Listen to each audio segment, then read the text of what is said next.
நாங்கள் சென்ற பாடத்திலே சந்தை சமநிலை என்பதை பார்த்து நுகர்வோர் மிகை மற்றது நிரம்பு உற்பத்தியாளர் மிகை அதை பார்த்தோம். இன்று நாங்கள் அதன் தொடர்ச்சியாக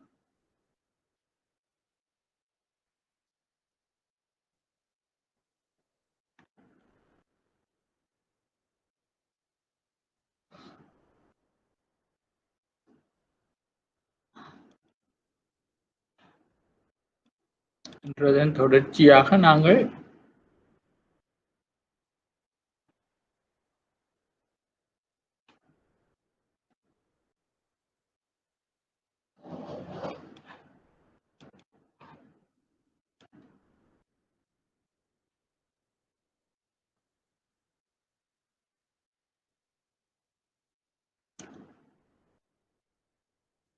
சந்தையில் அரசாங்கத்தின் தலையீடு என்பதை நாங்கள் பார்க்க போகின்றோம்.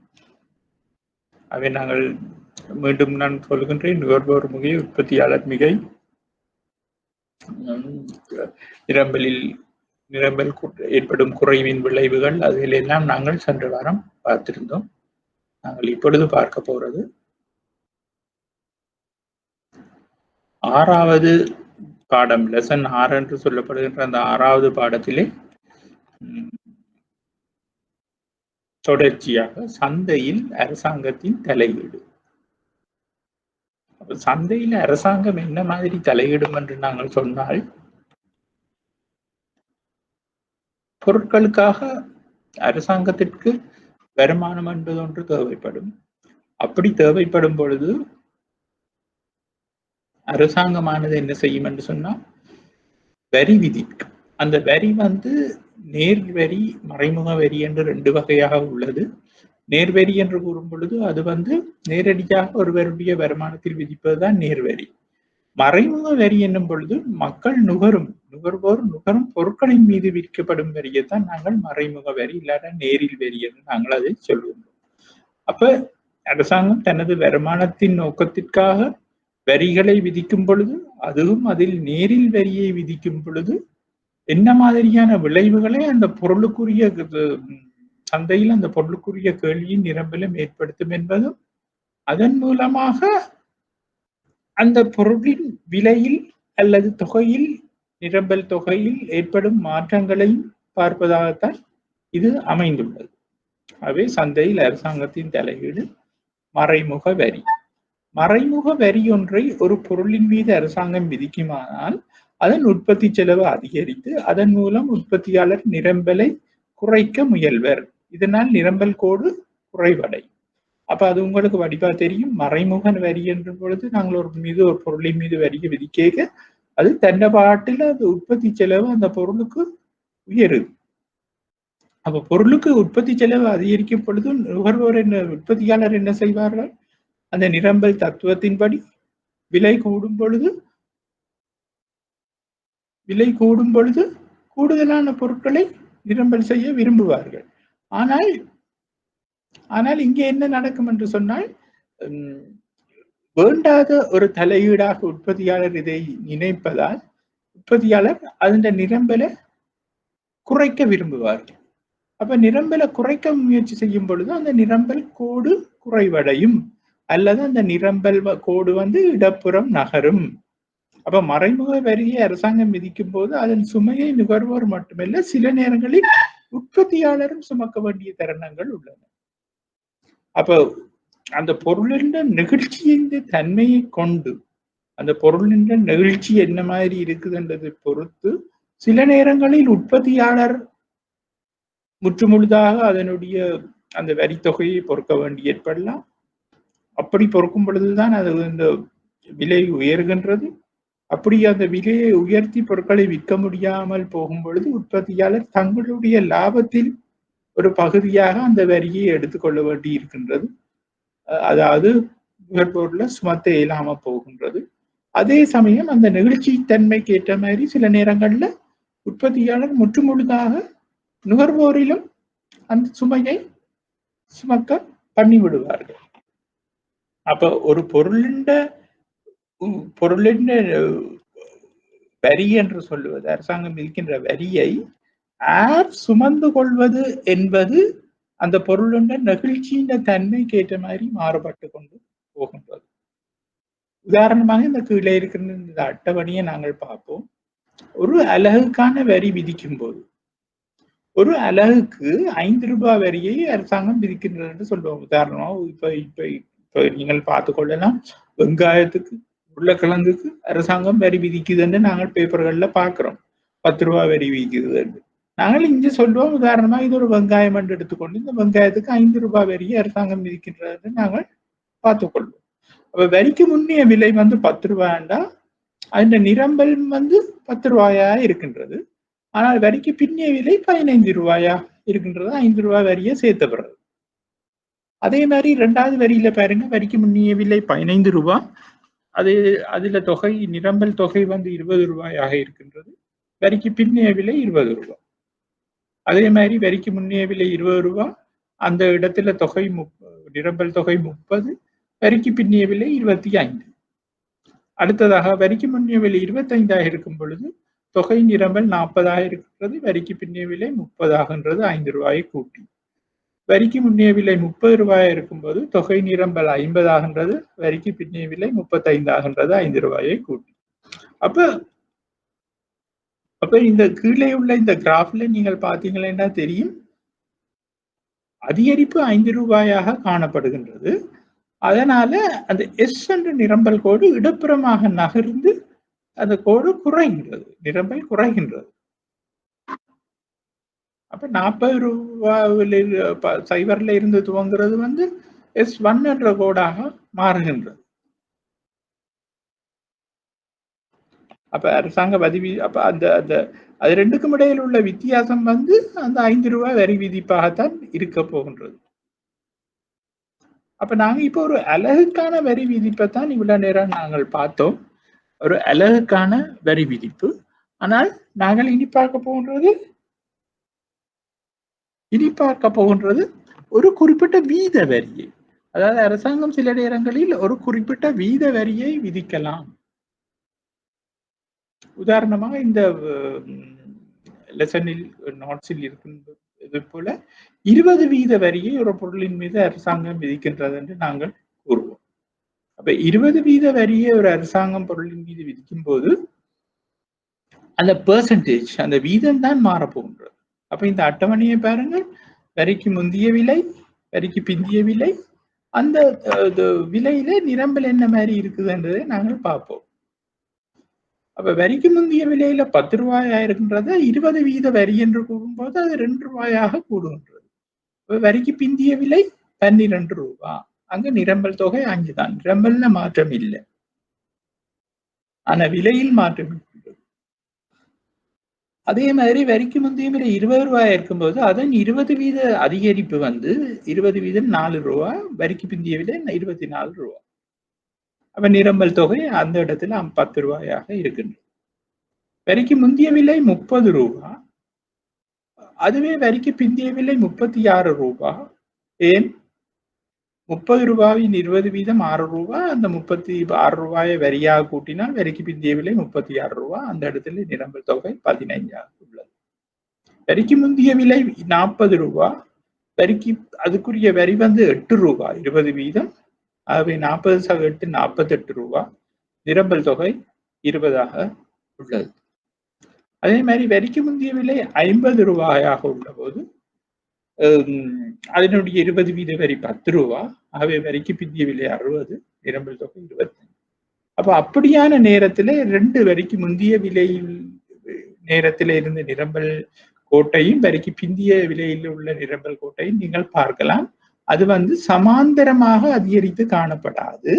ஆரம்பத்தில் அந்த அதிகரிப்பு குறைவாயிருந்தாலும் விலை கூட்டிக்கொண்டு போகும்போது அந்த அதிகரிப்பு கூடுதலாக இருக்கிறதை நாங்கள் இங்க பார்க்கலாம். அதாவது எஸ் என்பதும் S1 என்பதும் அதை பிரதிபலித்துக் கொண்டிருக்கிறது. எஸ் என்ற கோடு வரிக்கு முந்திய விலையையும், S1 என்ற கோடு வரிக்கு பிந்திய விலையையும் காட்டுகின்றது. அதை நீங்கள் முந்தின படத்தோட பார்க்கும் பொழுது முந்தின படத்திலே அந்த S1 என்றதும் S என்றதும் சமாந்தரமான ஒரு கோடாக இருக்கும். ஏனென்றால் அது ஒரு அலகுக்கு 5 ரூபாய் வரி விதிக்கப்படுகின்றது. அப்ப எல்லா இடத்திலேயும் அங்கே 5 ரூபாய் கூடிக்கொண்டு போகும். ஆனால் இங்கே அப்படி அல்ல. இங்கே ஆரம்பத்தில் அந்த வீதம் குறைவாக இருக்கும். அந்த பொருள் அதிகரிப்பில பிற விலை கூடிக்கொண்டு போகும் பொழுது, வரிக்கு முந்திய விலை 50 ரூபாயா இருக்கும்போது அதன் அதிகரிப்பு வரிக்கு பிந்திய விலை 60 ரூபாயாக உள்ளது. ஆனால் 10 ரூபாயா இருக்கும் பொழுது அது 12 ரூபாயா தான் அதிகரிக்கின்றது என்றால் வீதாசாரம். அரசாங்கம் வரியை பொருளுக்கு வரி மீதத்தில் அமுல்படுத்தும் போது அதிக விலைக்கான பொருட்களின் நிரம்பலானது குறைந்த விலைக்கான பொருட்களின் நிரம்பலிலும் கூடுதலாக இருக்கும். அப்ப அதைத்தான் நான் இதில் இப்ப நான் சொன்னேன்னா, ஒரு அலகுக்கான வரியின் விளைவுகள். அப்ப ஒரு அலகுக்காக நாங்கள் வரியை விதிக்கும் பொழுது அதன் விளைவுகள் எப்படி இருக்கும் என்பதை நாங்கள் பார்ப்போம். ஒரு அலகுக்கான வரியினை அரசாங்கம் அமல்படுத்தும் போது உற்பத்தியாளரினால் நிரம்பல் கோடு இடப்புறம் நகர்ந்து குறைவடையும். அதைத்தான் நாங்கள் இவ்வளவு நேரம் பார்த்தோம். ஒரு அலகுக்கான வரியினை அரசாங்கம் அமல்படுத்தும் போது உற்பத்தியாளரினால் நிரம்பல் கோடு இடப்புறம் நகர்ந்து குறைவடைகின்றது. அதே வரியின் அளவினால் இந்த வரியானது உற்பத்தியாளரின் மேல் விதிக்கப்பட்டாலும் சமயத்திற்கேற்ப இது நுகர்வோராலும் தாங்க வேண்டி உள்ளது. அதைத்தான் நான் முதலே உங்களுக்கு சொன்னேன். அதனுடைய கேள்வி நெகிழ்ச்சிக்கு ஏற்ற மாதிரி அதனுடைய யார் அந்த காசை பொறுக்கணும் என்றது அமைந்து காணப்படும். அது இப்ப நாங்கள் பார்க்க போறது இப்ப ஒரு பொருண்ட கேள்வி நிகழ்ச்சிக்கு ஏற்ற மாதிரி யார் உற்பத்தியாளரா இல்லாட்டா நுகர்வோரா இல்லாட்டா உற்பத்தியாளரும் நுகர்வோருமா இல்லாட்டா உற்பத்தியாளரும் நுகர்வோரும் 2 பேருமே அதை தாங்க வேண்டும் என்று சொன்னால் அதை எந்த அளவு 2 பேரும் தாங்க வேண்டியுள்ளது என்பதைத்தான் அது காட்டுகின்றது. அதைத்தான் நாங்கள் இப்பொழுது பார்க்க போகின்றோம்.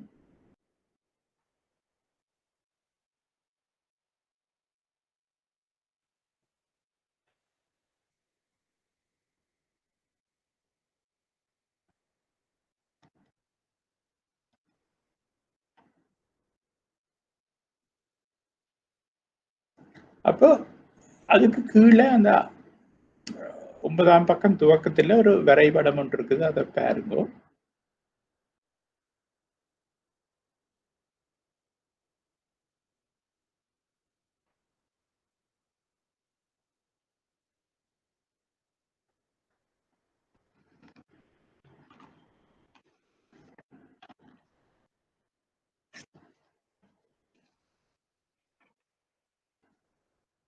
இப்ப இந்த வரைபடத்தில் சந்தை சமநிலை விலை P ஆகவும் P ஆக அமைகின்றது. அதாவது பாருங்க, அந்த P என்ற புள்ளியில எஸ் என்ற நிரம்பல் கோடும் டி என்ற கேள்வி கோடும் சந்திக்கும் இடம் E. அதுதான் சமநிலை புள்ளி. அதாவது சமநிலை விலை P, சமநிலை தொகை Q ஆக அந்த இடத்தில் அமைந்து காணப்படுகின்றது. அப்ப இந்த வரைபடத்தில் சந்தை சமநிலை விலை P ஆகவும் அமைகிறது. அரசாங்கமானது ஒரு அலகுக்கான வரியை அமுல்படுத்துகிறது என எடுப்போம். அப்போ ஒரு அலகுக்காக ஒரு வரியை அரசாங்கம் அமுல்படுத்துதுன்னு வைப்போம். உதாரணத்துக்கு நாங்கள் மேல பார்த்த மாதிரி 5 ரூபாவை அரசாங்கம் அமுல்படுத்துதுன்னு சொல்லுவோம். இதனால் அந்த அலகுக்கான வரி அளவினால் நிரம்பல் கோடு இடப்புறம் நகரும். அப்ப 5 ரூபா வரி விதிக்கப்பட்டால் அந்த 5 ரூபாவால நிரம்பல் கோடு இடப்புறம் நகர போது நகரேக்க S1 என்ற கோடாக அது அமைந்து காணப்படுகின்றது. இதனால் அந்த அலகுக்கான வரி அளவினால் நிரம்பல் கோடு இடப்புறமாக அமையும். இந்த வரைபடத்தில் ABC, இப்ப பாருங்க, ABC என்ற அளவு அந்த வரி தொகையால அதிகரிக்கப்பட்ட அளவாக இருக்க போகின்றது. ஏனென்று சொன்னால் அந்த P என்ற விலை சமநிலை விலை இந்த வரி 5 ரூபாய் வரி அதிகரிப்பால PC என்ற ஒரு விலைக்கு போயிட்டுது. அந்த PC என்னென்று ஏற்படுது என்று சொன்னால் S1 என்ற புதிய நிரம்பல் கோடும் D என்ற பழைய கேள்விக்கோடும் சந்திக்கும் இடமான ஏ என்ற புள்ளியில தான் அது அமையும். அதால பிசி என்ற இடத்துல புதிய விலை அமைந்து காணப்படுகின்றது. அப்ப அந்த பிஏசி இல்லாட்ட சிஏபி என்ற அளவு வந்து இதுல வந்து வரியினால அதிகரிக்கப்பட்ட தொகையாக அமைந்து காணப்படுகின்றது. அப்ப பி வந்து பிசியா போயிட்டுது. அதிகரிக்கப்படும் போது நுகர்வோரும் புதிய விலையான பிசியை ஏற்றுக்கொள்ளுவர். பிசியை அவர்கள் ஏற்றுக்கொள்கின்றார்கள்.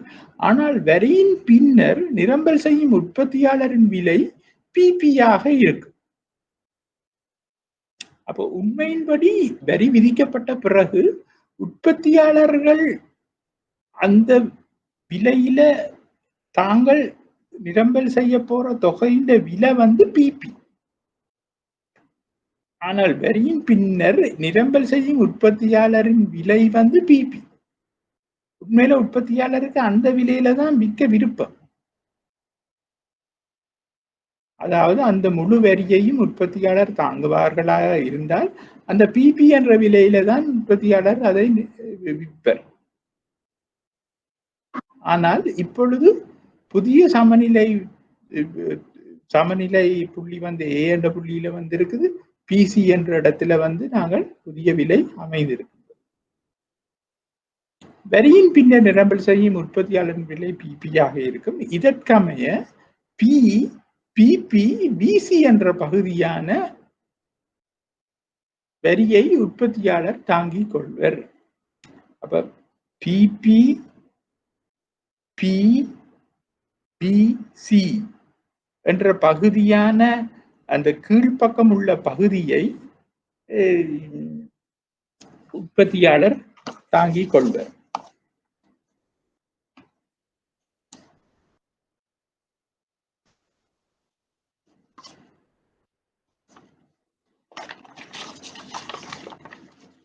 உதாரணமாக நான் சொல்லுவது என்னவென்று சொன்னால், உற்பத்தியாளர் தாங்குற வந்து இந்த பிபிசி பிபி என்ற இந்த கீழ்ப்பக்கம் உள்ள இந்த சதுர பகுதியை உற்பத்தியாளர் தாங்கினம். அது வந்து வரியின் ஒரு பகுதி. நுகர்வோர் தாங்குற பகுதி வந்து பி பி ஏ பிசி என்ற இந்த மேல் பகுதி. இந்த மேல் பகுதியை நுகர்வோர் தாங்குகிறார்கள். வரி முழு வரி வந்து பிபி பிசி ஏசி இவ்வளவுதான் முழு வரி தொகை. அதன் மேல் பக்கம் உள்ள சதுரத்தை நுகர்வோரும் இந்த கீழ்ப்பக்கம் உள்ள சதுரத்தை உற்பத்தியாளரும் தாங்குகின்றனர். ஏனென்றால் இது வந்து கேள்வி நிகழ்ச்சியின் தன்மைக்கேற்ற மாதிரி இருப்பதனால். உங்களுக்கு இது தெளிவாக விளங்கும் என்று நான் நினைக்கின்றேன். என்றால் நீங்கள் எல்லோரும் நோட்ஸை வைத்துக்கொண்டு இதை லிசன் பண்ணி கொண்டிருப்பதால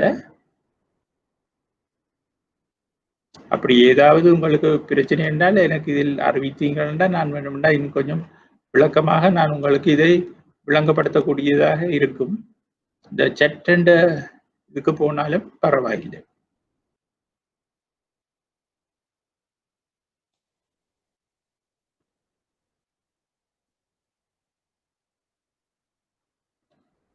அப்ப இங்கே நுகர்வோரும் உற்பத்தியாளரும் தாங்கும் பகுதி மொத்த வரியின் அளவாக அமையும். இது பிபி பிசி ஏசி என்ற பகுதி. நான் அதை சொன்ன மாதிரி அந்த செவ்வக பகுதியை தான் மொத்த வரி தொகையாக இருக்கும். பிபி பிசி ஏசி.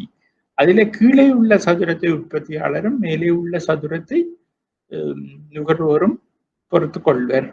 இது என்னென்று இப்படி இந்த உற்பத்தியாளர் நுகர்வோரும் இந்த இதை பொறுத்து கொள்கின்றார்கள் என்று சொன்னால் அது வந்து அந்த தன்மையை பொறுத்து, அந்த பொருளின் நெகிழ்ச்சி தன்மையை பொறுத்து தான் அமையும்.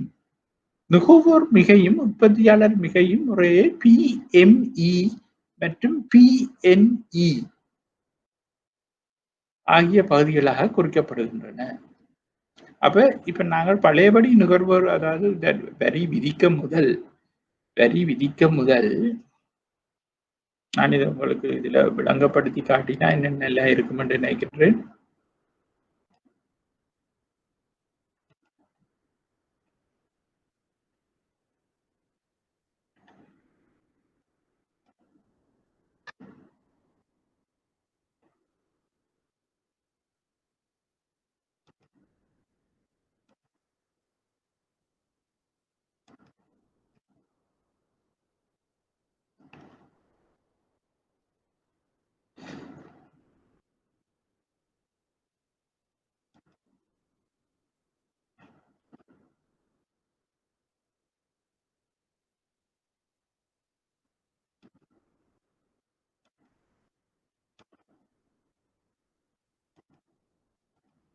ரைட். ஆகவே மீண்டும் நான் ஒரு இதில் சொல்றேன், நாங்கள் இந்த வரி விதிப்புக்கு முதல் இந்த நுகர்வோர் மிகை என்றதை நாங்கள் போன வகுப்பிலே நாங்கள் படிக்கின்றோம். அதன்படி இந்த நுகர்வோர் மிகை என்பதில் உற்பத்தியாளர் மிகை என்பது இந்த NEP என்ற பகுதியாக தான் இருந்தது. NEP என்ற பகுதியாக. அதிலே நுகர்வோர் மிகை வந்து இந்த MEP என்ற பகுதியாக இருந்தது. ஆனால் இப்பொழுது இந்த சின்ன சதுரம் வந்து உற்பத்தியாளருக்கு நுகர்வோர் வரியாக கொடுப்பதால இந்த புது நிரம்பல் கோடும் வந்தபடியால இந்த நுகர்வோர் மிகை என்பது ஒரு சின்ன பகுதியாக போயிட்டு AMPC தான் புதிய நுகர்வோர் மிகையாக இருக்கும். அதே மாதிரி புதிய உற்பத்தியாளர் மிகை வந்து முதல் வந்து உற்பத்தியாளர் மிகை இந்த NEP இருந்தது. அதுல இப்போது உற்பத்தியாளர் வந்து இந்த PPCBP என்ற பகுதியை வரிக்காக விட்டு கொடுக்கின்றார்கள். அப்படி விட்டு கொடுக்கும் பொழுது உற்பத்தியாளர் மிகை வந்து இந்த PPC என்ற மிச்சமுள்ள பகுதியாகத்தான் அமைந்து காணப்பட போகும்.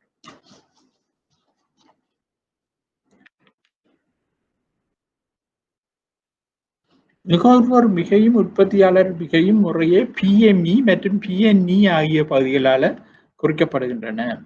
இந்த இரண்டு உற்பத்தியாளர் மிகையும் நுகர்வோர் மிகையும் வரிக்கு பின் குறைவடைந்திருக்கும். இதனால் வரிக்கு பின்னான நுகர்வோர் மிகை MPCQ, நான் அதுதான் சொன்னேன், MPC வரிக்கு பின்னரான நுகர்வோர் மிகை MPCA என்றதாக இருக்கும். அதை மாற்றிக்கொள்ளுங்கள், MPCA, அது Q இல்ல A ஆகவும் உற்பத்தியாளரின் வரிக்கு பின்னரான மிகை NPPC என்ற தொகையாகவும் இருக்கும். ஆகவே அதுல ஒரு சின்ன திருத்தம், இந்த இரண்டு உற்பத்தியாளர் மிகையும் நோட்ஸில் ஒரு சின்ன திருத்தம், இந்த இரண்டு உற்பத்தியாளர் மிகையும் நுகர்வோர் மிகையும் வரிக்கு பின் குறைவடைந்திருக்கும். இதனால் வரிக்கு பின்னரான நுகர்வோர் மிகை MPCA என்ற பகுதியாக தான் இருக்கும். உற்பத்தியாளரின் வரிக்கு பின்னரான மிகை NPPC, அது சரியாக உள்ளது. சந்தையில் உள்ள உற்பத்தியின் சமூக உத்தம இயலளவு Q ஆகும். அதாவது Q என்ற அளவில தான் பொருட்கள் உற்பத்தி செய்யப்பட்டு நிரம்பல் செய்யப்பட்டு கொண்டிருக்கும். ஆனால் வரிக்கு பின் இந்த தொகை Q1 ஆக குறைவடையும். வரிக்கு பின் Q1 ஆக குறைவடையும். அந்த படத்தை நீங்க பாத்தீங்கன்னா அதுல நாங்கள் QS என்று போட்டிருக்கின்றோம். QS என்று நாங்கள் அதை எடுத்துக்கொள்வோம், அதை திருத்திக் கொள்ளுங்கள். வரிக்கு பின்னர் இந்த நிரம்பல் செய்யப்படுகின்ற தொகை QS ஆக இருக்கும். ஆகவே ACE என்ற முக்கோணம், ACE என்ற முக்கோணம் வந்து இடப்பரப்பு தேறிய நலன்புரி டெட் வெயிட் லாஸ் என்று நாங்கள் அதை சொல்றோம். தேறிய நலன்புரி இழப்பாக நாங்கள் அதை கருதுகிறோம். அந்த வரி விதிப்பால அந்த ACE என்ற பகுதிய இரண்டு பேருமே, அதாவது ACEல ABE என்ற பகுதியை நுகர்வோர் விட்டு கொடுக்க வேண்டி இருக்கின்றது, BCE என்ற பகுதியை உற்பத்தியாளர் விட்டு கொடுக்க வேண்டி இருக்கின்றது. அது ஒருவருக்குமே பிரயோசனம் இல்லாம போகின்றது. அப்ப முதல் வந்து அந்த நுகர்வோர் மிகையில ஒரு பகுதி வந்து டெட் வெயிட் லாஸா போகின்றது, அடுத்தது வரியாக போகின்றது. ஆகவே மிச்சம்தான் இந்த வரி விதிப்பால நுகர்வோருக்கு மிகையாக கிடைக்கின்றது. அதே மாதிரி உற்பத்தியாளருக்கும் ஒரு டெட் வெயிட் லாஸ் வருகின்றது. அதன் பின்பு வரியில ஒரு பகுதியை அவர்கள் சுமக்க வேண்டி இருக்கின்றது. அதற்கு பிறகுள்ள இடத்தை தான் நாங்கள் உற்பத்தியாளர் மிகை என்று நாங்கள் சொல்லிக் கொள்கின்றோம்.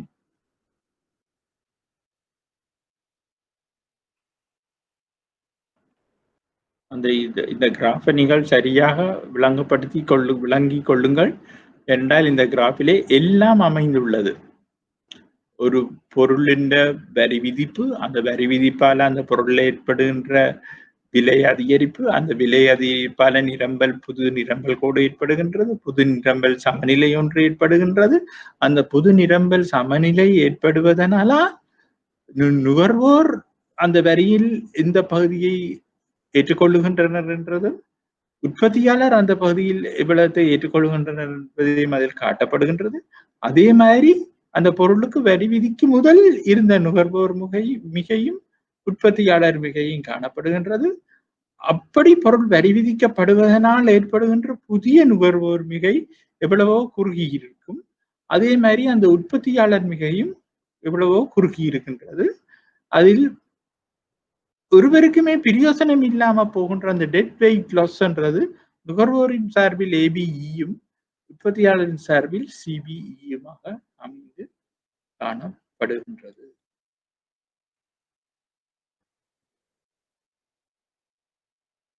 அவை கேள்விக்கான விலை நிகழ்ச்சியில் வரி விதிப்பின் தாக்கங்கள். அப்ப கேள்விக்கான விலை நிகழ்ச்சி நாங்கள் வரி விதிப்பொழுது கேள்விக்கான விலை நிகழ்ச்சியில் என்ன மாதிரியான தாக்கங்கள் ஏற்படுகின்றது என்று நாங்கள் பார்க்க போகின்றோம். முதலாவது, நுகர்வோராலும் உற்பத்தியாளராலும் ஒரு பொருளுக்கான வரி விதிக்கப்படும் போது அந்த வரியை தாங்கும் அளவு கேள்விக்கான நிகழ்ச்சி மற்றும் நிரம்பலுக்கான நிகழ்ச்சி என்பவற்றின் அடிப்படையில் வேறுபடும். அதுதான் நான் இவ்வளவு நேரம் நான் உங்களுக்கு திருப்பி சொல்லிக் கொண்டு வரேன். கேள்விக்கான நிகழ்ச்சி மற்றும் நிரம்பலுக்கான நிகழ்ச்சி என்பதன் அடிப்படையில இது வேறுபடும். அதுல முதலாவதாக நாங்கள் பார்ப்போம் பூரண பூச்சிய கேள்வி நிகழ்ச்சியில் வரியின் தாக்கம். பூரண பூச்சிய கேள்வி நிகழ்ச்சியில் வரியின் தாக்கம். அப்ப பூரண பூச்சிய நிகழ்ச்சி கேள்வி நிகழ்ச்சி என்று சொன்னால் அந்த கேள்விக்கோடு செங்குத்தாக இருக்கும். கிடையாச்சுக்கு செங்குத்தாக 90 பாகையில இருக்கு. அப்ப பாருங்க, அந்த கேள்விக்கோடு நேராக உள்ளது.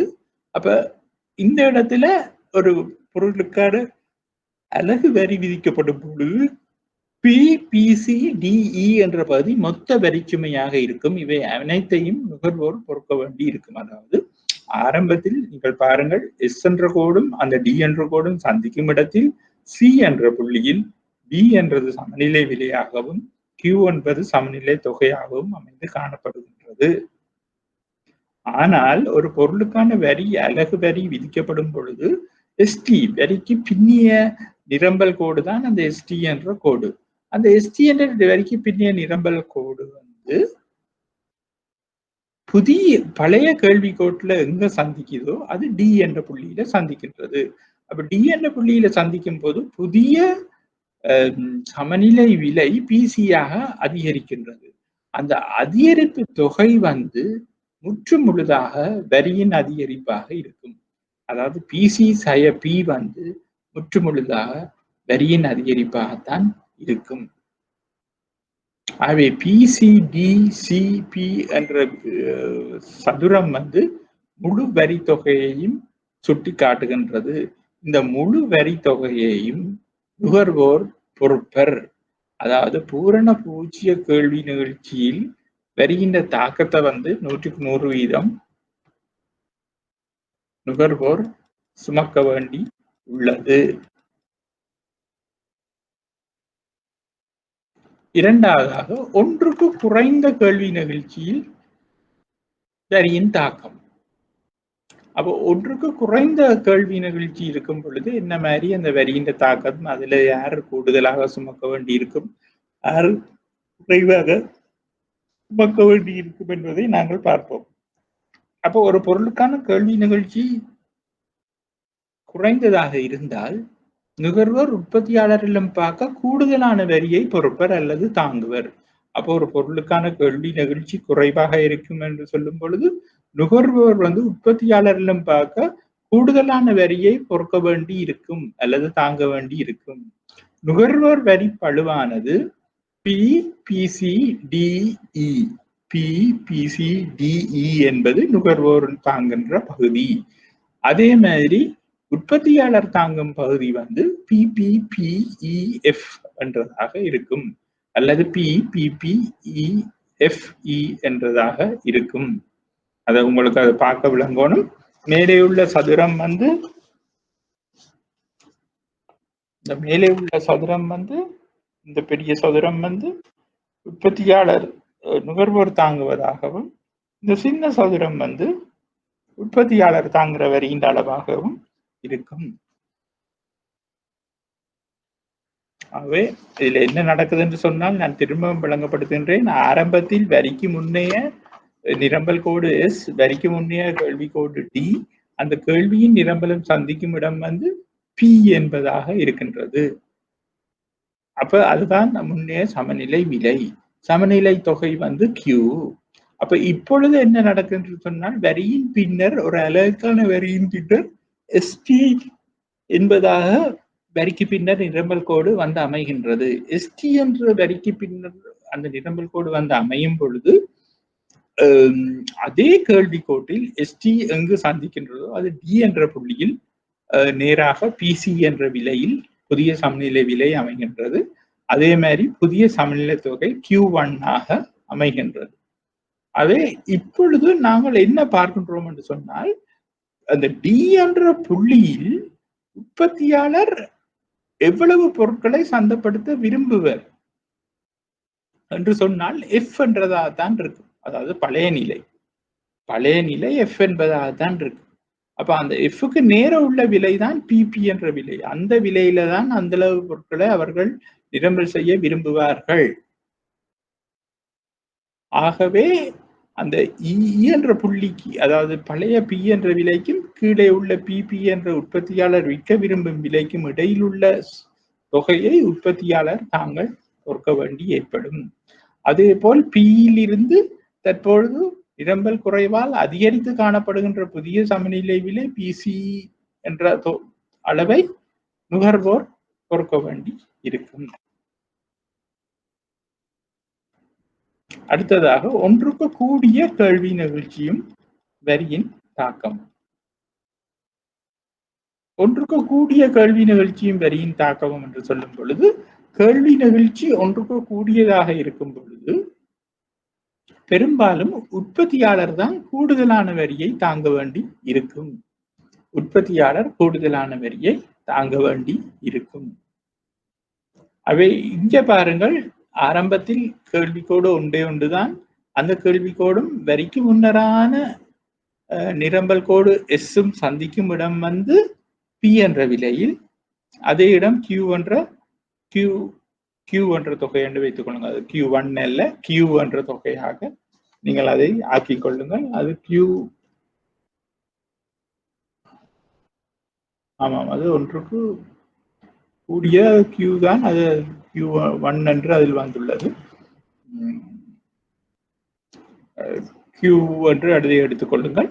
ஆகவே வரி விதிக்கப்பட்ட பின்னர் புதிய நிரம்பல் கோடு ST ஆக அமைகின்றது. அந்த ST பழைய கேள்வி கோட்டிலே எங்கே சந்திக்கின்றது என்றால் D என்ற புள்ளியில் சந்திக்கின்றது. அந்த D என்ற புள்ளியில் சந்திக்கும் பொழுது அது வந்து PC என்ற புதிய விலையை, சமநிலை விலையை ஏற்படுத்துகின்றது. அந்த சமநிலை விலையில் சமநிலை தொகை Q1 ஆக அமைகின்றது. இந்த Q1 என்பது ஆரம்பத்தில் இருந்த Q என்ற தொகையிலும் பார்க்க குறைவாக உள்ளது. அப்போ இப்பொழுது பார்ப்போம், அந்த பழைய விலையிலே, அதாவது புதிய ST என்ற கோட்டிலேயே D என்ற புள்ளியிலே எவ்வளவு பொருட்களை, இல்லாட்ட என்ன விலையில் அந்த உற்பத்தியாளர் பொருட்களை விற்க விரும்புவார்கள் என்று சொன்னால் பிபி என்ற விலையில் தான் அதை விற்க விரும்புவார்கள். அப்படி பிபி என்ற விலையிலே விற்க விரும்பும் பொழுது பி என்ற விலை பழைய சமநிலை விலை, புதிய சமநிலை விலை பிசி. ஆகவே அந்த பழைய விலை பிபி எஃப்இ என்ற பகுதியை உற்பத்தியாளர் தாங்க வேண்டி இருக்கும்.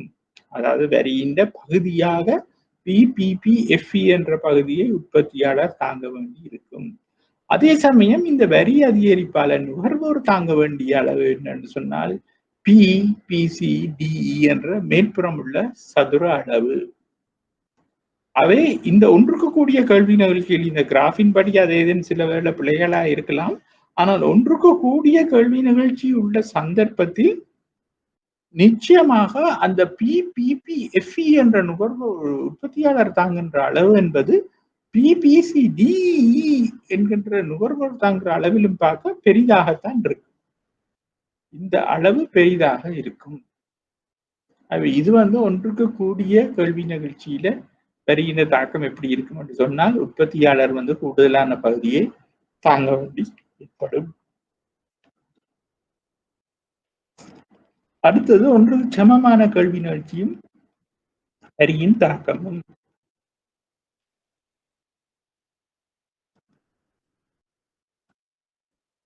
ஒன்றுக்கு சமமான கேள்வி நிகழ்ச்சியும் வரியின் தாக்கமும்.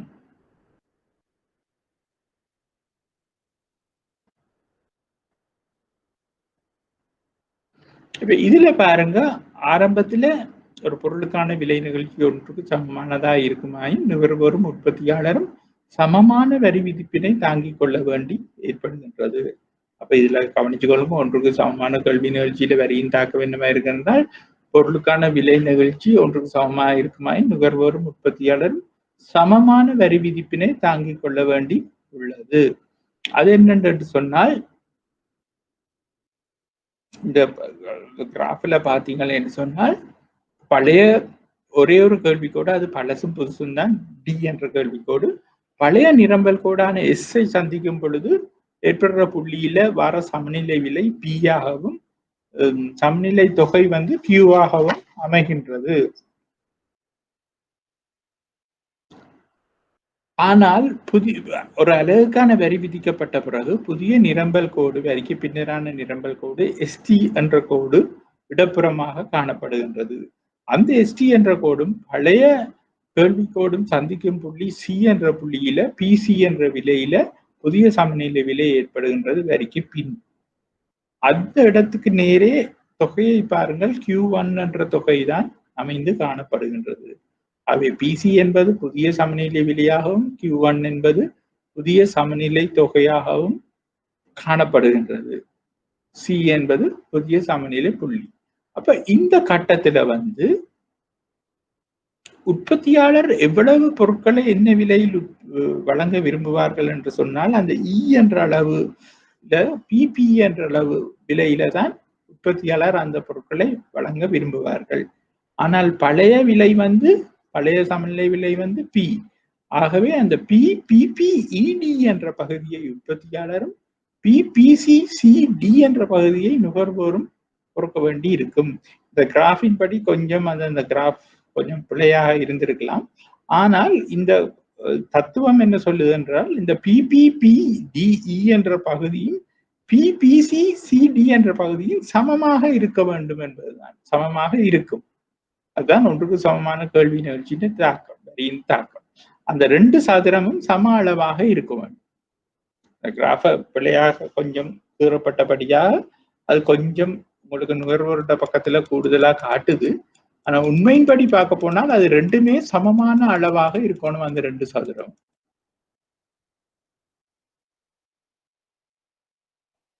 அடுத்ததாக பூரண கேள்வி நிகழ்ச்சியும் வரியின் தாக்கத்தையும் நாங்கள் பார்ப்போம்.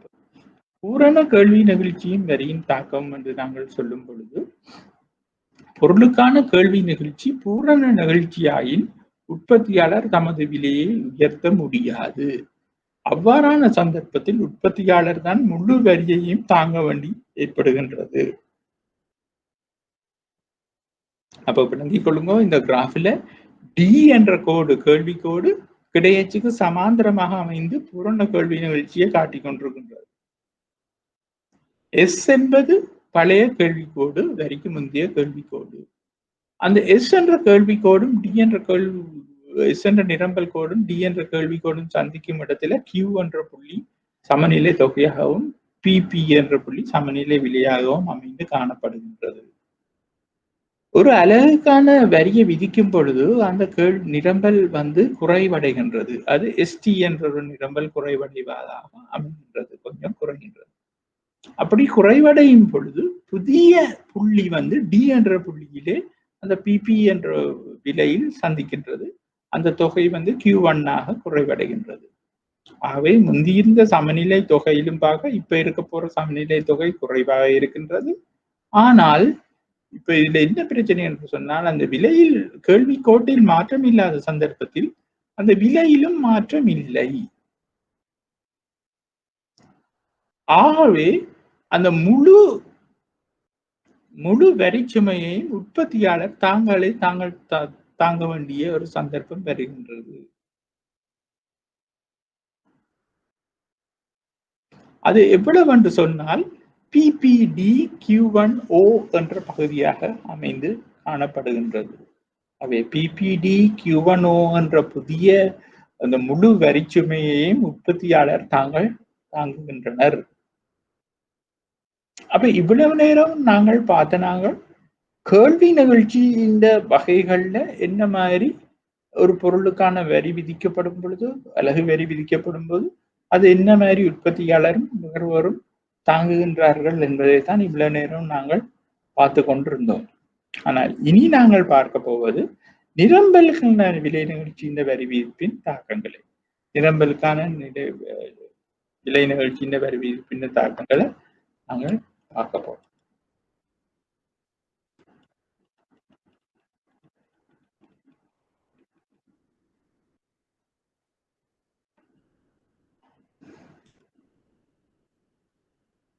அப்ப நிரம்பலுக்கான விலை நிகழ்ச்சியில் வரி விதிப்பின் தாக்கங்கள்ல முதலாவது பூரண நிரம்பல் நிகழ்ச்சியும் வரியின் தாக்கமும் என்ற ஒரு இதுக்குள்ள பார்ப்போம். அப்ப நிரம்பல் நிகழ்ச்சி பூரணமாக இருக்கும் பொழுது வரி விதிப்பின் தாக்கம் என்ன மாதிரியான விளைவை ஏற்படுத்தும் என்று பார்ப்போம். அப்ப நிரம்பல் நிகழ்ச்சி பூரணமாக இருக்கும் என்று சொன்னால் அந்த நிரம்பல் கோடு எப்பவுமே கிடையச்சுக்கு சமாந்தரமாக அமைந்து காணப்படும். கிடையச்சுக்கு சமாந்தரமாக அமைந்து காணப்படும் பொழுது அது இப்ப கீழே அதுக்குள்ள வரைபடத்தை நீங்க பாத்தீங்கன்னா தெரியும். டி என்பது ஒரே ஒரு கேள்விக்கோடு, எஸ் என்பது பழைய நிரம்பல் கோடு, வரி விதிப்புக்கு முந்தைய நிரம்பல் கோடு. அந்த நிரம்பல் கோடும் டியும் சந்திக்கும் புள்ளியில பி என்ற விலையும் கியூ என்ற தொகையும் தீர்மானிக்கப்படுகின்றது. அதன் பின்பு வரி விதிப்பின் பின்பு நிரம்பல் குறைவதால் எஸ்டி என்றதாக நிரம்பல் கோடு குறைவடைகின்றது. எஸ்டி என்ற பகுதியாக நிரம்பல் கோடு குறைவடையும் பொழுது புதிய சமநிலை விலை அந்த புதிய எஸ்டி என்ற நிரம்பல் கோடும் பழைய கேள்வி கோடும் சந்திக்கும் புள்ளி டியாக அமைவதால் அந்த டி என்ற புள்ளியில புதிய சமநிலை புள்ளி அமைந்து பிசி என்பது புதிய சமநிலை விலையாகவும் Q1 என்பது புதிய சமநிலை தொகையாக கியூவில் இருந்து குறைவாக காட்டுகின்றது. அப்படி இருக்கும் பொழுது இப்ப நாங்கள் பார்க்க வேண்டியது என்னன்னு சொன்னால் பழைய விலை பி, புதிய விலை பிசி. அப்ப வரியின் அளவான அதே அளவுதான் வரியும் பி, பிசி, டிஇ அந்த முழு பகுதியையும் நுகர்வோர் தாங்கிறத எங்களால பார்க்கக்கூடியதா இருக்கு. அந்த முழு பகுதியையும் நுகர்வோர் தாங்குகின்றார்கள். ஆகவே பூரண நிரம்பல் நிகழ்ச்சி இருக்கும் பொழுது ஒரு வரி விதிக்கப்படுமாய் அதனை முற்றுமுழுதாக நுகர்வோர் தாங்க வேண்டிய சந்தர்ப்பம் ஏற்படுகின்றது.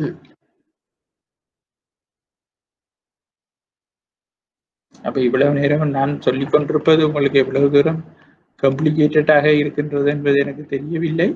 ஆனால் எதுக்கும் நீங்கள் பார்த்து கொள்ளுங்கள். மீண்டும் மீண்டும்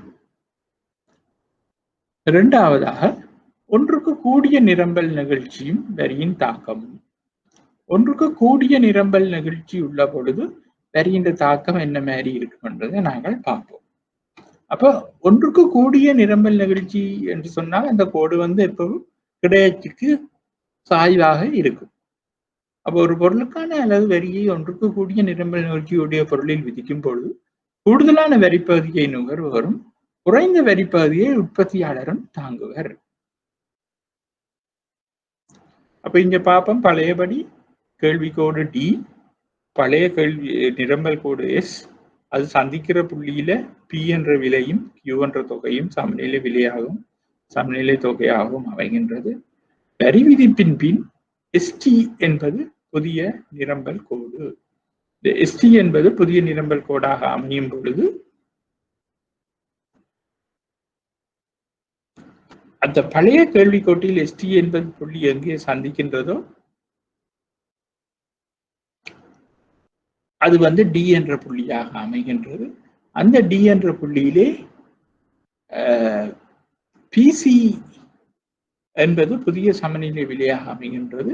Q1 என்பது புதிய சமநிலை தொகையாக அமைகின்றது. அது கியூவிலும் பார்க்க குறைவான ஒரு இடத்துல அமைந்து காணப்படுகின்றது சமநிலை தொகை. அப்ப இங்கே அந்த டி என்ற புள்ளியிலிருந்து நாங்கள் பார்த்தோமா இருந்தால் உற்பத்தியாளர் அந்த இந்த விலையில் அவ்வளவு பொருட்களை விற்பனை செய்ய விரும்புவார்கள் என்று சொன்னால் பிபி என்ற விலையில் தான் விற்க விரும்புவார்கள்.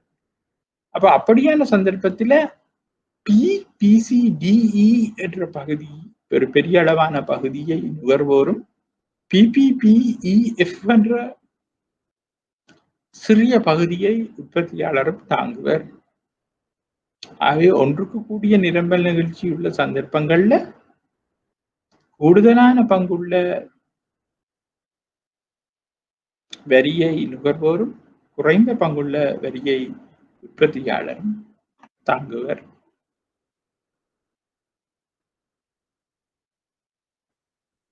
ஒன்றுக்கு சமமான நிரம்பல் நிகழ்ச்சியும் வரியின் தாக்கம்.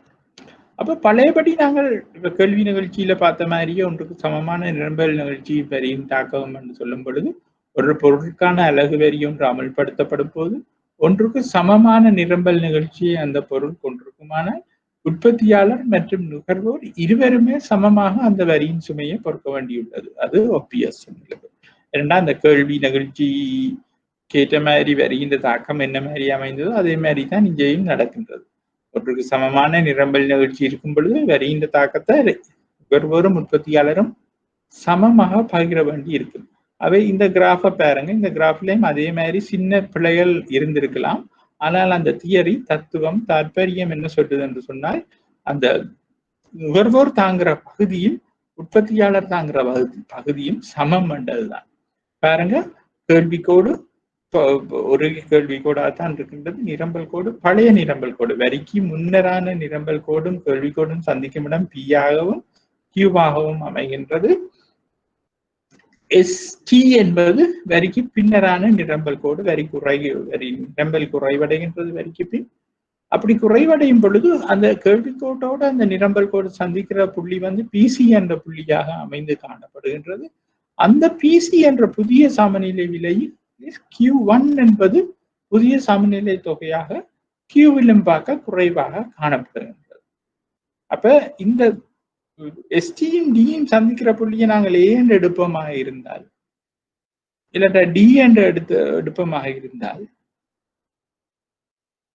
டி என்று எடுத்தோம் என்றால் பிபி சந்திக்கிற இடத்தை எஃப் என்று எடுத்தமாக இருந்தால் அந்த பிபி பிசி டி எஃப் என்ற முழு பகுதியும் வரியாக இருக்கும். அதிலே பி பிசி டி இ என்ற பகுதியும் பிபிபிஇஎஃப் என்ற பகுதியும் சமமாக இருக்க வேண்டும். நான் மீண்டும் கூறுகிறேன், மன்னித்துக் கொள்ளவும். இந்த படத்தை கீறும் பொழுது அதற்கேற்றமாக கீறவில்லை என்றபடியால் அது சமமான தொகையை உங்களுக்கு காட்டவில்லை. ஆனால் இந்த ரெண்டு துண்டுமே உங்களுக்கு சமமாக இருக்க வேண்டும். சமமாக இருக்கும் பொழுது அது வந்து ஒன்றுக்கு சமமான நிரம்பல் நிகழ்ச்சியையும் அது ரெண்டு பேருமே நுகர்வோரும் உற்பத்தியாளரும் ஒரே அளவான தொகையை பொறுப்பதையுமே எங்களுக்கு விளங்கிக் கொள்ளக்கூடியதாக இருக்கின்றது. அடுத்தது பூரண நிகழ்ச்சி அற்ற நிரம்பலும் வரியின் தாக்கமும். அப்ப பூரண நிகழ்ச்சியற்ற நிரம்பல் என்று சொல்லும் பொழுது அங்கு நிரம்பல் கோடு வந்து கிடையாட்சிக்கு செங்குத்தாக அமைந்து காணப்படும். கிடையாட்சிக்கு செங்குத்தாக அமைந்து காணப்படுகின்றது. ஒரு அலகுக்கான வரி அமல்படுத்தப்படும் போது பூரண நிகழ்ச்சியற்ற நிரம்பல் காணப்படி அங்கு முழுமையான வரிச்சுமையை உற்பத்தியாளர் பொறுக்க வேண்டி ஏற்படும். அதாவது பாருங்க, ஒரே ஒரு கோடு தான் எஸ் என்ற கோடு. அதே தான் வரிக்கு பின்னரான கோடாகவும் நிரம்பல் கோடாகவும் அமைகின்றது. கேள்வி கோடும் ஒன்றுதான். ஆகவே இங்கு பி என்றதுதான் விலை. அந்த விலையை எங்களால் உயர்த்த முடியாது. அந்த விலையை உயர்த்த முடியாது என்னும் பொழுது அதுக்குரிய வரிச்சுமை முழுக்க உற்பத்தியாளரால தாங்க வேண்டிய ஒரு நிலைமை ஏற்படுகின்றது. ஆகவே இதில் நீங்கள் அந்த புள்ளியை போட்டுக்கொள்ளுங்கள். பிபிபி,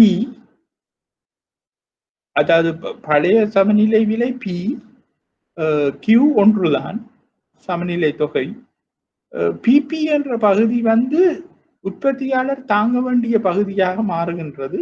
அது பிக்கு நேராக நீங்கள் எஸ் என்ற இடத்தில் சந்திக்கும் எஸ்எம் டி சந்திக்கும் இடத்தை நீங்கள் இ என்று போட்டுக்கொள்ளலாம், கீழே எஃப் என்று போட்டுக்கொள்ளலாம். ஆகவே அந்த சதுரத்தை நாங்கள் பிபிபிஇஎஃப் என்று சொல்லலாம்.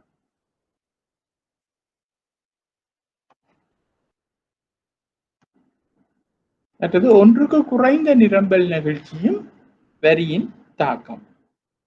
அப்போ ஒன்றுக்கு குறைந்த நிரம்பல் நிகழ்ச்சியுடைய ஒரு பொருளின் மீது அலகு வரி விதிக்கப்படும் பொழுது கூடுதலான வரியை உற்பத்தியாளரும் குறைந்த வரியை நுகர்வோரும் தாங்க வேண்டி ஏற்படும்.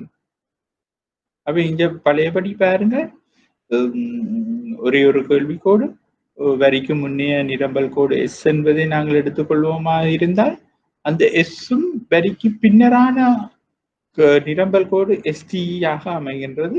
வரிக்கு முன்னுள்ள எஸ் என்ற கோட்டோடு கேள்விக்கோடு சந்திக்கும் புள்ளி பியும் கியூவும் அமைகின்றது. அந்த பியும் கியூவும் அமையும் இடத்தில் சமநிலை விலை பி, சமநிலை தொகை கியூ. ஆனால் வரிக்கு பின்னர் எஸ்டி என்ற புதிய கோடு வரும் பொழுது பிசி என்பது புதிய சமநிலை விலையாகவும் Q1 என்பது புதிய சமநிலை தொகையாகவும் காணப்படுகின்றது. அப்படி காணப்படும் பொழுது டி என்ற புள்ளியில் அது சந்திக்கின்றது.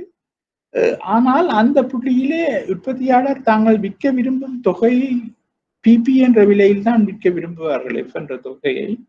ஆகவே பிபிபிஎஃப்இ என்ற பகுதியை உற்பத்தியாளரும் பிபிசிடிஇ என்ற தொகையை நுகர்வோரும் தாங்க வேண்டி இருக்கும். ஆனால் இங்கே உற்பத்தியாளர் தாங்கும் போர்ஷன், பங்கு என்பது நுகர்வோர் தாங்கும் பங்கிலும் பார்க்க கூடுதலாக இருக்கும். உற்பத்தியாளர் தாங்கும் அளவு கூடுதலாக அமையும், நுகர்வோர் தாங்கும் அளவு குறைவாக இருக்கும். அதை மனதில் வைத்துக் கொள்ளணும். நிரம்பல் நிகழ்ச்சி ஒன்றுக்கு குறைந்ததாக இருக்கும் பொழுது உற்பத்தியாளர் தான் கூடுதலான வரி பகுதியை தாங்க வேண்டி இருக்கின்றது. அதே சமயம் நுகர்வோர் குறைந்த வரி பகுதியை தாங்க வேண்டி உள்ளது.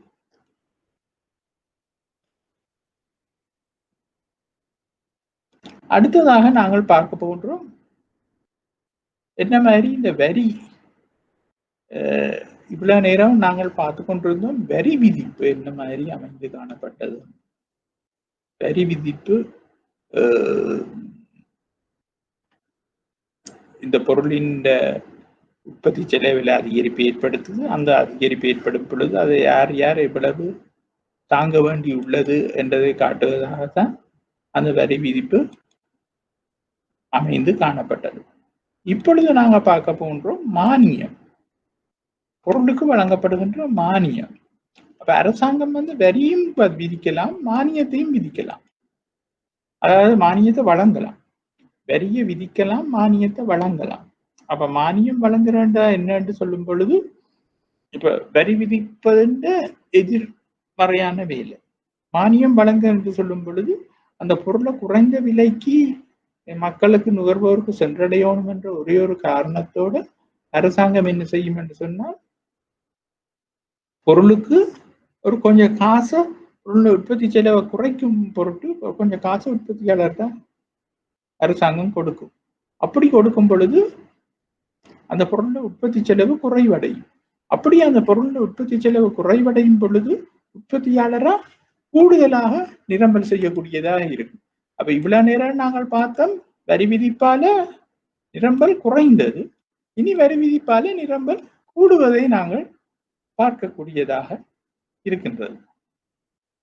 ஆகவே இந்த தந்தியை வாசியுங்கள், நான் உங்களுக்கு விளங்கப்படுத்துகின்றேன்.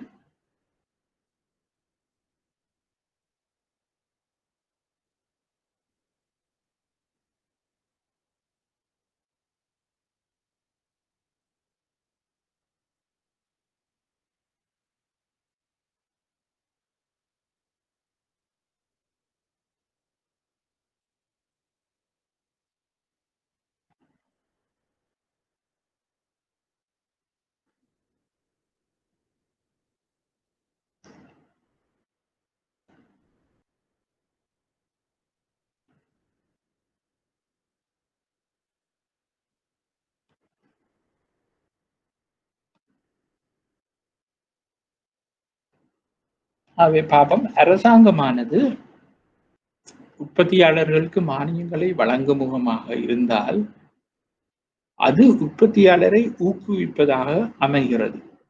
இதனால் நிரம்பல் முன் இருந்ததை விட அதிகரிக்கும். அப்ப நாங்கள் இவ்வளவு நாளும் இந்த வரி விதிக்க நிரம்பல் குறைவடைவதை பார்த்தோம். இப்ப நிரம்பல் அதிகரிக்கிறத பார்க்கிறோம். இது நிரம்பல் கோட்டை வலப்புறமாக நகரச் செய்யும். நிரம்பல் கோட்டை இது வலப்புறமாக நகரச் செய்கின்றது. அப்ப மானியம் வழங்குவதால் உற்பத்தியாளர் மற்றும் நுகர்வோர் ஆகிய இருவரும் பயனடைகின்றனர். அப்ப உற்பத்தியாளரும் நுகர்வோரும் பயனடையும் மொத்த அளவு அரசாங்கத்துக்கு அது செலவாக அமைகின்றது.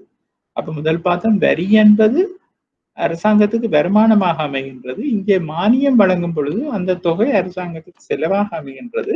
இந்த மானியத்தை வழங்கும் போது யார் யார் எவ்வளவு பயனடைகின்றார்கள் என்று பார்ப்போம். அதாவது நுகர்வோர் தான் நாம் முழுக்க முழுக்க பயனடைகின்றார்கள், இல்லாட்டா உற்பத்தியாளர் தான் நாம் முழுக்க முழுக்க பயனடைகின்றார்கள், இல்லாட்டா நுகர்வோரும் உற்பத்தியாளரும் தமது பங்குக்கு பங்கு பயனடைகின்றார்களா? அப்படி 2 பேருமே பயனடைகின்றார்கள் என்றால் யார் கூடுதலாக பயனடைகின்றார்கள்? நுகர்வோரா அல்லது உற்பத்தியாளர்? அப்ப இப்ப இந்த வரைபடத்தை நாங்க பார்ப்போம். இப்ப இந்த வரைபடத்துல பாருங்க, ஒரு கேள்விக்கோடு, ஆரம்ப நிரம்பல் கோடு எஸ் என்று நாங்கள் சொல்லுகின்றோம். அது சமநிலை அடையும் புள்ளி இ என்ற புள்ளியாக இருக்கின்றது. அவை சமநிலை விலை பி ஆகவும் சமநிலை தொகை கியூ ஆகவும் அமைகின்றது. அரசாங்கம் இப்ப என்ன செய்ய போகுதுன்னு சொன்னா, மானியத்தை வழங்கிக்க அது எஸ் என்ற கோடு தான் புதிய நிரம்பல் கோடாக அமைந்து காணப்படுகின்றது. எஸ் என்ற கோடாக மாறுகின்றது. இந்த நிரம்பல் கோட்டுக்கு இடைப்பட்ட பகுதியை நீங்கள் பாருங்க. பழைய நிரம்பல் கோட்டுக்கும் புதிய நிரம்பல் கோட்டுக்கும் இடைப்பட்ட பகுதி ஏக்கும் சிக்கும் இடையிலான ஒரு பகுதியாக அமைந்து காணப்படுகிறது. கவனிச்சு பாருங்க, ஏக்கும் சிக்கும் இடையிலான பகுதி தான் மானிய தொகை அரசாங்கம் வழங்குகின்ற மொத்த மானியமாக காணப்படுகின்றது. ஆகவே அந்த சி என்ற புள்ளியில் புதிய சமநிலை விலை பிசி ஆகவும் புதிய சமநிலை தொகை Q1 ஆகவும் அமைந்து காணப்படுகின்றது. சரியா? ஆகவே அந்த பிசி பிஎஸ் ஏசி என்ற மொத்த தொகை தான் மொத்த மானிய பகுதியாக அமைந்து காணப்படுகின்றது. அப்ப இப்படியான மானியம் வழங்கும் போது சில நேரங்களில் நுகர்வோருக்கும் உற்பத்தியாளருக்கும் இது அந்த பயன் போய் சேரக்கூடியதாக இருக்கின்றது. ஆகவே பிஎஸ் என்பது மானியத்தின் மூலமாக சந்தை விலை குறைவடையும் போது அதன் அனுகூலங்களை நுகர்வோர் அனுபவிக்கின்றனர். ஆகவே பிசி என்பது மானியத்தின் பின்னான நுகர்வோரது விலையாகும். இதன்படி உற்பத்தியாளரின் மானியம் PPSAB ஆக அமைந்து காணப்படுகிறது.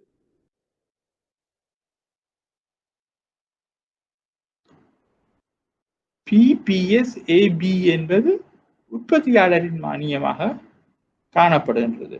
நுகர்வோரின் மானியம் PPCBC என்ற பகுதியாக இருக்கின்றது. PPCCB என்றுதான் நாங்கள் சொல்லணும். PPCCB என்ற பகுதி இல்லாட்டா PCB இல்லாட்டா PBCPC என்ற பகுதியாக அந்த சதுரம் தான் நுகர்வோர் அனுபவிக்கும் பயனாக இருக்கின்றது. மேலே உள்ள மானியம் உற்பத்தியாளர் அனுபவிக்கின்ற மானியமாக உள்ளது. இதன் காரணமாக நுகர்வோர் மிகையும் உற்பத்தியாளர் மிகையும் அதிகரிக்கின்றது. நுகர்வோர் மிகை மானியத்தின் முன்பு PPSE ஆக இருந்தது. அந்த படத்தை பாருங்க, PPSE ஆகத்தான் நுகர்வோரோட மானியம் இருந்தது முதல். ஆனா இப்ப என்னண்டா போகுது, அது மானியத்தின் பின் PSPCC ஆக அதிகரிக்கின்றது. நுகர்வோர் மிகை, உற்பத்தியாளர் மிகை. PSPCC ஆக அதிகரிக்கின்றது, உற்பத்தியாளர் மிகை.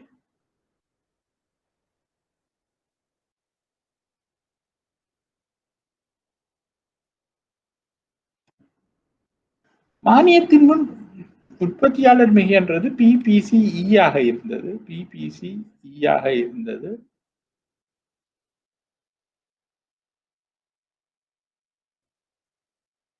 மானியத்தின் பின் PCPSA ஆக அதிகரிக்கின்றது.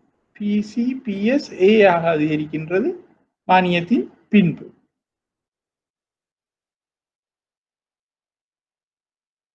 ஆகவே இப்பொழுது சந்தையில சமூக ரீதியான உற்பத்தி மட்டம் Q1 காணப்படுகின்றது. புதிய உத்தம உற்பத்தி மட்டம்.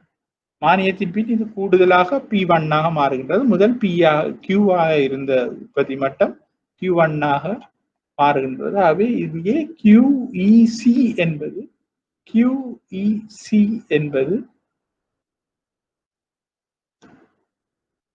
டெட் வெயிட் லாஸாக காணப்படுகின்றது. நல்புரி லாபம் டெட் வெயிட் கெயின் என்று சொல்லப்படுகின்றது. அதை நீங்கள் திருத்திக் கொள்ளுங்கள். டெட் வெயிட் கெயின் என்று சொல்லப்படுகின்றது QEC என்ற பகுதி. டெட் வெயிட் கெயினாக காணப்படும். அப்படி மானியம் வழங்கும் போது உற்பத்தியாளரும் நுகர்வோரும் என்னென்ன மாதிரி பயனடைய போகின்றனர் என்பதை நாங்கள் இதிலே பார்த்துக் கொள்ளலாம். முதலாவது நாங்கள் கேள்வி நிகழ்ச்சியை எடுப்போம். மானியத்தின் மூலம் பெறப்படும் உற்பத்தியாளர் மற்றும் நுகர்வோரின் நன்மைகள் என்பன அப்பொருளின் கேள்வி மற்றும் நிரம்பல் நிகழ்ச்சி என்பவற்றில் தங்கியுள்ளது. பூரண நிகழ்ச்சியுடைய கேள்வி மற்றும் மானியம். அப்ப முதலாவது பூரண நிகழ்ச்சியுடைய கேள்வியோட மானியம் வழங்கும் போது என்ன நடக்குது என்று பார்ப்போம். இந்த கிராஃபில் நீங்கள் பார்த்தீங்கன்னா ஒரு கேள்வி கோடு எஸ் என்ற நிரம்பல் கோடு வலப்புறம் நகர்ந்து S1 அமர்கின்றது. பி என்பது ஏ என்ற புள்ளியில் ஆரம்பத்தில் இருந்த சமநிலை விலை P1 Q1 என்பது சமநிலை தொகையாகவும் இருக்கின்றது. இப்பொழுது கேள்வி நிரம்பல் கோடு வலப்புறம் நகர்ந்து அதிகரித்த பின்பு புதிய சமநிலை விலை வந்து P ஆகவும் புதிய சமநிலை தொகை வந்து Q ஆகவும் இல்ல இந்த கேள்வி கோட்டோட பழைய நிரம்பல் கோடு சந்திக்கும் இடம் P-யும் Q-வும் தான்.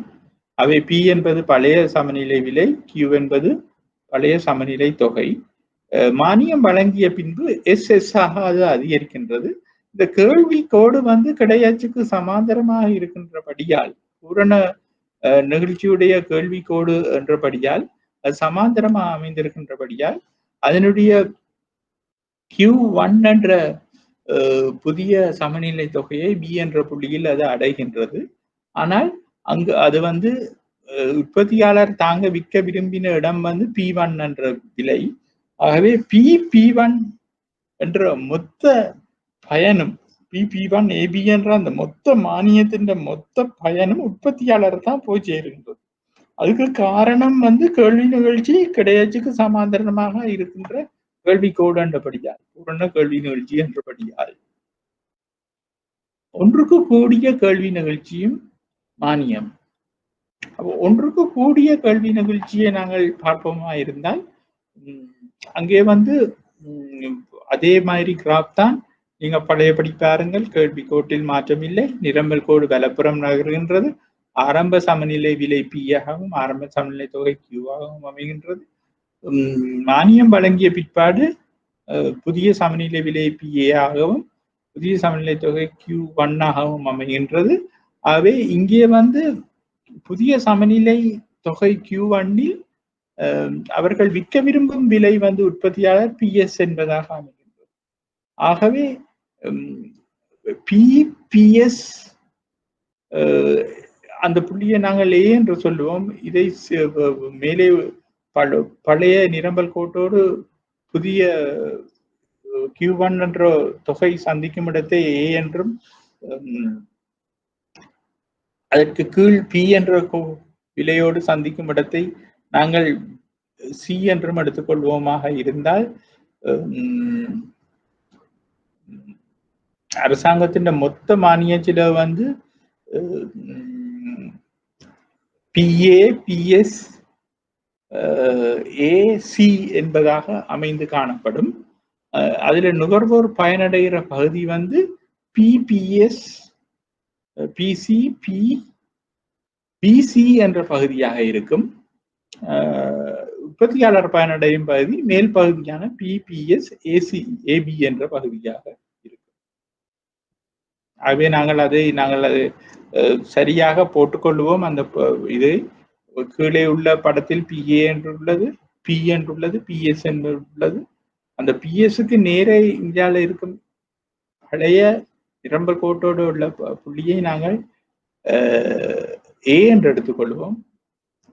அதே மாதிரி பிஏக்கு நேர உள்ள புள்ளியை சி என்று எடுத்துக்கொள்வோம். இடையில் உள்ள புள்ளியை பி என்று எடுத்துக்கொள்வோம். ஆகவே இங்கே உற்பத்தியாளர் ஒன்றுக்கு கூடிய கேள்வி நிகழ்ச்சி இருக்கும் பொழுது உற்பத்தியாளர் குறைவாகவும் நுகர்வோர் கூடுதலாகவும் பயனடைகின்றதை நாங்கள் காணக்கூடியதாக உள்ளது. ஒன்றுக்கு சமமான கேள்வி நிகழ்ச்சியும் மானியம்.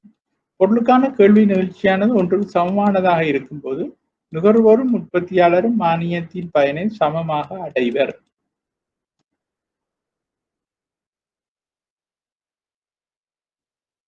அவை ஒன்றுக்கு சமமான கேள்வி நிகழ்ச்சி இருக்கும் பொழுது நுகர்வோரும் உற்பத்தியாளரும் அதுக்குரிய பலனை சமமாக அடைவர். அவை இது அதே மாதிரி தான் கேள்விக்கோடு பழைய நிரம்பல் கோடு பி கியூ என்று அமைகின்றது.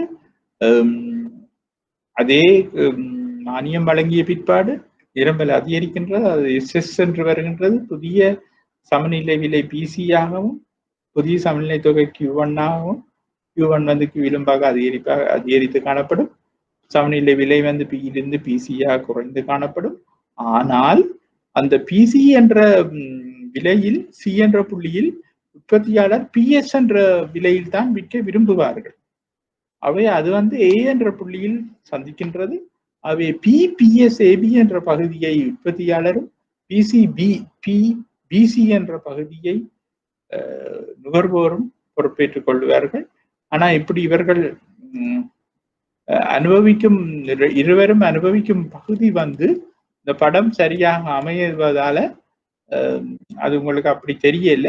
ரெண்டு பேருமே சமமாக அதை பகிர்ந்து கொள்வதாகத்தான் இருக்கும். ஏனென்று சொன்னால் அந்த கேள்வி நிகழ்ச்சி ஒன்றுக்கு சமமான கேள்வி நிகழ்ச்சியாக இருக்கிறபடியா. ஒன்றுக்கு குறைந்த கேள்வி நிகழ்ச்சியும் மானியமும் இருக்கும் பொழுது ஒன்றுக்கு குறைந்த கேள்வி நிகழ்ச்சியின் போது நுகர்வோர் கூடுதலான அளவு மானியத்தையும் உற்பத்தியாளர் குறைந்த அளவு மானியத்துக்குரிய நன்மையும் தான் பெற்றுக்கொள்ளுவார்கள்.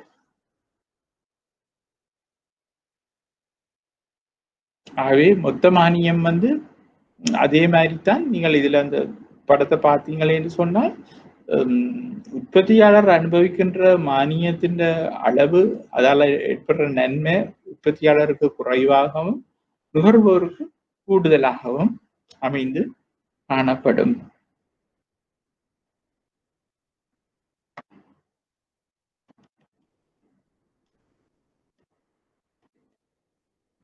அடுத்ததாக பூரண நெகிழ்ச்சியற்ற கேள்வியும் மானியமும். அப்ப பூரண நெகிழ்ச்சியற்ற கேள்வியும் மானியமும் இருக்கும் பொழுது கிடையச்சுக்கு குத்தாக இருக்கும், செங்குத்தாக இருக்கும் கேள்விக்கோடு. அவை நிரம்பல் கோடு ஆரம்பத்தில் இருப்பது போன்று பார்க்கும் பொழுது விலை கூடுதலாகவும் மானியம் வழங்கிய பிற்பாடு சமநிலை விலை குறைவாகவும் இருக்கும். ஆனால் அதில் உள்ள முழு நன்மையையும் நுகர்வோர் தான் அனுபவிக்க போகின்றார்கள். பிசி என்ற பகுதியை நுகர்வோர் தான் முற்றுமுழுதாக அனுபவிப்பார்கள். அவை நாங்கள் இன்னொருக்கா பார்ப்போம். பூரண நிகழ்ச்சியற்ற கேள்வியும் இருக்கும் பொழுது மானியம் வழங்கினால் அதை முற்றுமுழுதாக நுகர்வோர் அனுபவிப்பார்கள். ஒன்றுக்கு குறைந்த கேள்வி நிகழ்ச்சி தன்மை இருக்கும் பொழுது அதை கூடுதலாக நுகர்வோரும் குறைவாக உற்பத்தியாளரும் அனுபவிப்பார்கள். ஒன்றுக்கு சமமான கேள்வி நிகழ்ச்சி இருக்கும் பொழுது மானியத்தில் இரண்டு உற்பத்தியாளரும் நுகர்வோரும் சமமாக அதன் பயனை அனுபவிப்பார்கள். ஒன்றுக்கு கூடிய நிகழ்ச்சி இருக்கும் பொழுது மானியம் வழங்கப்பட்டால் அங்கு உற்பத்தியாளர் கூடுதலான பயனையும் நுகர்வோர் குறைந்த அளவு பயனையும் பெறுவதாக இருக்கும். பூரண நிகழ்ச்சியற்ற தன்மை இருக்கும் பொழுது அங்கு மொத்தமாகவே நுகர்வோர் உற்பத்தியாளர் தான் அதனுடைய பயனை அடைவார்கள்.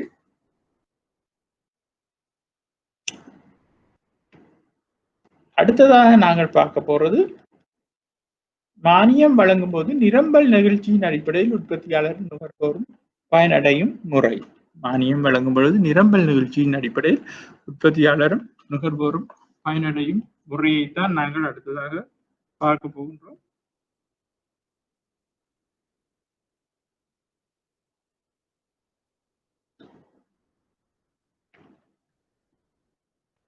இங்கேயும் அதே மாதிரியான 5 வகையான நிரம்பல் நிகழ்ச்சியையும் மானியத்தையும் நாங்கள் பார்க்க போன்றோம். முதலாவதாக பூரண நிரம்பல் நிகழ்ச்சியும் மானியம் உள்ளதை நாங்கள் பார்ப்போம். முதலாக பூரண நிரம்பல் நிகழ்ச்சியும் மானியம் உள்ளம் என்னும் பொழுது ஒரு அளவுக்கான மானியத்தை அரசாங்கம் வழங்கும் போது பொருளுக்கான நிரம்பல் நிகழ்ச்சி பூர்ணமாக இருப்பின் மானியத்தின் மொத்த பயனை நுகர்வோரை சென்றடையும். அப்ப இங்க பாருங்க, கிடையச்சுக்கு சமாந்தரமாகத்தான் நிரம்பல் கோடு இருக்கும். பழைய கேள்விக்கோடும் பழைய நிரம்பல் கோடும் சந்திக்கும் இடத்தில் பி என்ற விலையில் ஏ என்ற புள்ளியில் கியூ என்ற தொகை அமைகின்றது. அதில் இருந்து மானியம் வழங்கும் பொழுது நிரம்பல் அதிகரித்து எஸ்எஸ் என்ற இடத்துக்கு நிரம்பல் கோடு நகருகின்றது. நகரும் பொழுது புதிய சந்தை விலை பிசியாகவும் Q1 புதிய சமநிலை தொகையாகவும் அமைகின்றது. அவை இங்கே இருக்கின்ற இந்த பிசிஏபி என்ற மொத்த மானிய தொகையையும் நுகர்வோர் தான் அனுபவிக்கின்றார்கள்.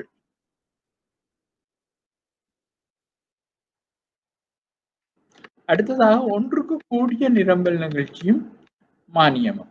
ஒன்றுக்கு கூடிய நிரம்பல் நிகழ்ச்சியும் மானியமும் இருக்கும் இடத்துல நாங்கள் பார்ப்போமாக இருந்தால், இப்ப அரசாங்கத்தின் அளவுக்கான மானியம் அதே பழைய கேள்விக்கோடு பழைய நிரம்பல் கோடு சந்திக்கும் இடம் பி, அந்த சமநிலை விலை பியாகவும் சமநிலை தொகை கியூவாகவும் இருக்கின்றது. கூடுதலான பகுதியை நுகர்வோரும் மானியத்தின் குறைவான பகுதியை உற்பத்தியாளரும் தாங்குவார்கள். ஆகவே அந்த வரிக்கு பின் மானியத்தின் பின் எஸ் என்ற கோடு எஸ்எஸ் என்ற கோடாக மாறும் பொழுது சி என்ற புள்ளியில் புதிய சமநிலை விலை பிசி ஆகவும் புதிய சமநிலை தொகை Q1 ஆகவும் அமைகின்றது. அமையும் பொழுது அந்த சி என்ற புள்ளியில் உற்பத்தியாளர் தாங்கள் விற்க விரும்பும் விலை வந்து ஏ என்ற புள்ளியில் உள்ள பிஎஸ் என்ற விலையாகத்தான் இருக்கும். ஆகவே ஆரம்பத்தில் இருந்தது பி என்ற விலை சமநிலை விலை, இப்பொழுது பிஎஸ் என்ற விலை மட்டும் போகின்றது அந்த மானியத்தின் தாக்கம். ஆகவே பிஎஸ் ஏபி என்ற அளவு மானியத்தை உற்பத்தியாளரும் பிசிபி பிசி என்ற அளவை நுகர்வோரும் தாங்குகின்றனர். அவை இங்கே ஒன்றுக்கு கூடிய நிரம்பல் நிகழ்ச்சியுள்ள சந்தர்ப்பத்தில் கூடுதலான பகுதியை நுகர்வோர் தான் அதை தாங்கி கொள்ளுகின்றார்.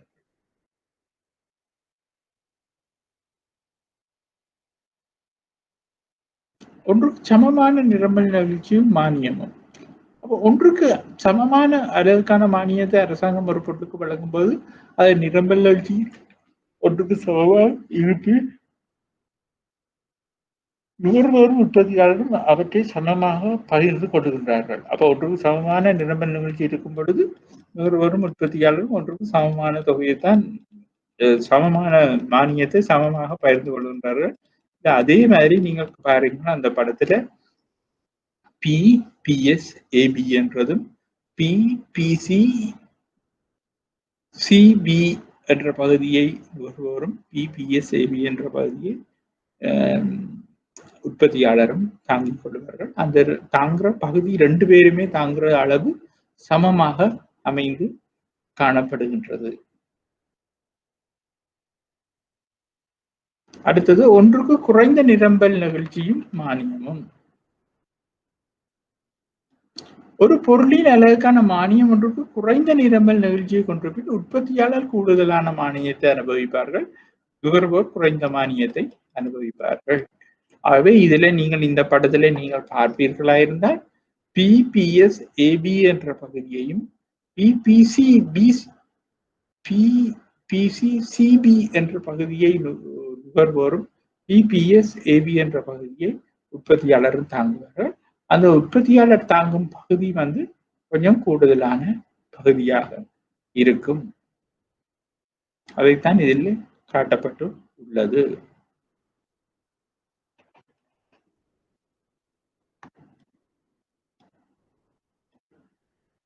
அடுத்தது ஐந்தாவதாக பூரண நெகிழ்ச்சியற்ற நிரம்பலும் மானியமும். பூரண நெகிழ்ச்சியற்ற நிரம்பலும் மானியமும் என்று கூறும் பொழுது அங்கு வந்து அந்த நிரம்பல் கோட்டில் மாற்றம் இருக்கின்றது. மானியம் வழங்கும் போதும் வழங்கிய பின்பும் வழங்க முதலும் ஒரே கோடாகத்தான் அந்த நிரம்பல் கோடு இருக்க போன்றது. கேள்வி கோடும் வழமை போல் ஒரே கோடாகத்தான் இருக்கும் பொருள். ஆகவே மானியம் வழங்குவதால் ஏற்படுற மொத்த பயனையும் உற்பத்தியாளர் அனுபவிக்கின்றதாகத்தான் இருக்க போகின்றது. மானியம் வழங்குறதால ஏற்படுகிற மொத்த பயனையும் உற்பத்தியாளர் அனுபவிக்கின்றதாகத்தான் இருக்க போகின்றது.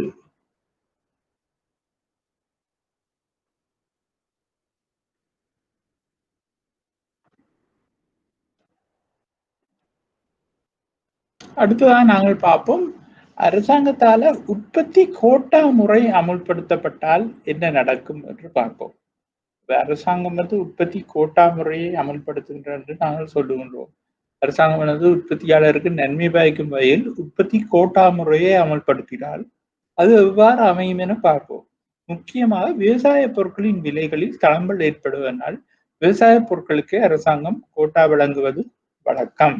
அப்போ உதாரணமா என்னன்னு சொல்றோம்னு சொன்னால், விவசாய பொருட்கள்ல நிறைய தளம்பல்கள், விலையில தளம்பல்கள் ஏற்படுவதால விவசாய பொருட்களுக்கு அரசாங்கம் கோட்டா வழங்குவது வழக்கம். அப்படி வழங்கும் போது என்ன நடக்குது என்று பார்ப்போம். வரைவரத்தின் அடிப்படையில் சந்தை சமநிலை விலை P ஆகவும் சந்தை சமநிலை தொகை Q ஆகும். அது ஞானா இல்ல Q ஆகும். ஆகவே கேள்விக்கோடு D, பழைய நிரம்பல் கோடு S. அந்த நிரம்பல் கோடும் கேள்விக்கோடும் சந்திக்கும் இடத்தில் P. அந்த P என்ற விலையில் சமநிலை விலையில் Q என்ற சமநிலை தொகை அமைந்து காணப்படுகின்றது. அப்போ உற்பத்தி கோட்டா வழங்க அரசாங்கம் இந்த பொருளுக்கு P1 என்ற விலையை உகந்ததாக நினைத்து அறிவிக்கின்றது அரசாங்கம். கோட்டா முறையில P1 என்ற விலைதான் சமன் என்று சொல்லி நினைத்து அறிவிக்கும் பொழுது நிரம்பல் Qவில் இருந்து Q1 குறைகின்றது. அப்ப அரசாங்கம் P1 என்ற ஒரு விலையை நிர்ணயிக்குது. இதுதான் எல்லாருக்கும் சரியான விலை என்று நினைத்து கோட்டாவை அறிவிக்கும் பொழுது நிரம்பல் தொகை Q1 வருகின்றது. அதுவே சமநிலை தொகையாகவும் அமைகின்றது. இதனால் நிரம்பல் கோடு S1B இடப்புறம் நகரும்.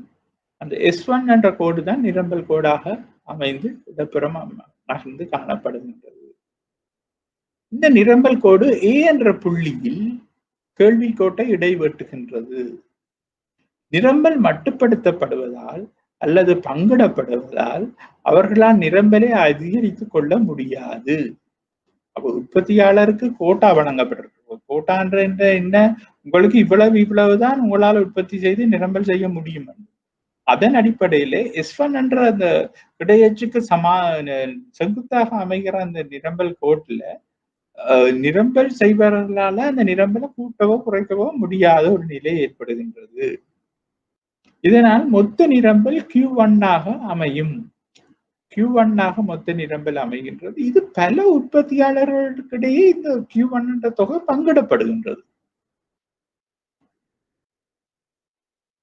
அவை சந்தை விலையை அவர்கள் பகிர்ந்து கொள்ள வேண்டிய நிலை ஏற்படுகின்றது. இது குறை உற்பத்தி என்ற ஒரு நிலையை உருவாக்குகின்றது. அதாவது அண்டர் ப்ரொடக்ஷன் நிலையை உருவாக்குகின்றது. குறை உற்பத்தி என்று சொன்னால் உத்தம உற்பத்தி நிலை அல்ல. உத்தம உற்பத்தி என்பது என்ன? எங்களோட வளங்களை கொண்டு நாங்கள் ஆக கூடுதலான அளவு உற்பத்தி செய்யக்கூடிய அளவாக அமையாது. குறை உற்பத்தி, எங்களோட வளங்களை நாங்க பூர்ணமா பயன்படுத்தாம ஒரு கொஞ்ச அளவு உற்பத்தியை தான் பயன்படுத்துறதா அது இருக்கும். அதே சமயம் எல்லை செலவு MC எல்லை பயனுக்கு சமமாக இருக்காது. MC என்பது எல்லை செலவு. அதை நாங்கள் கொஞ்சம் கொஞ்சமா படிப்போம். எல்லை செலவு என்பது ஒரு பொருளை மேலதிகமாக உற்பத்தி செய்யப்படும் பொழுது ஏற்படும் மேலதிக செலவைத்தான் MC என்று நாங்கள் சொல்றோம். எல்லை பயன் என்றது ஒரு பொருளை நுகரும் பொழுது அந்த நுகர்வால ஏற்படுற ஒரு பொருளை நுகர்வால ஏற்படுற மேலதிக பயனைத்தான் நாங்கள் எல்லை பயன் என்று சொல்றோம். அவை இந்த எல்லை பயனும் எல்லை செலவும் சமனாக இருக்காது. எல்லை செலவும் எல்லை பயனும் சமமாக இருக்கும் பொழுதுதான், இல்லாட்ட எல்லை செலவும் எல்லை உற்பத்தியும் சமமாக இருக்கும் பொழுதுதான் உத்தம உற்பத்தி மட்டும் அமையப்பெறும். ஆனா இங்க அந்த உத்தம உற்பத்தி மட்டத்தை எங்களால அடைய முடியாமல் இருக்கின்றது. இங்கு எல்லை பயன் ஏ ஆனது எல்லை செலவு பியிலும் பார்க்க கூடுதலாக சந்தையில் உற்பத்தி காரணிகளின் பங்கீட்டில் வினைத்திறனின்மையை காட்டுகின்றது. ஆக இங்கு எல்லை பயன் ஏ என்றது எல்லை செலவு பியிலும் பார்க்க காரணி பங்கீட்டு காரணத்தால வினைத்திறமின்மையை காட்டிக்கொண்டு இருக்கின்றது. அடுத்தது உச்ச விலையை பார்ப்போம். அரசாங்கம் உச்ச விலையையும் அமுல்படுத்தலாம். உச்ச விலை என்று சொன்னால் வறிய மக்கள் இருக்கின்றார்கள், அவர்களது நலனையும் அரசாங்கம் பார்த்து உச்ச விலையை சில பொருட்கள் இந்த விலைக்கு வேலை விற்க முடியாது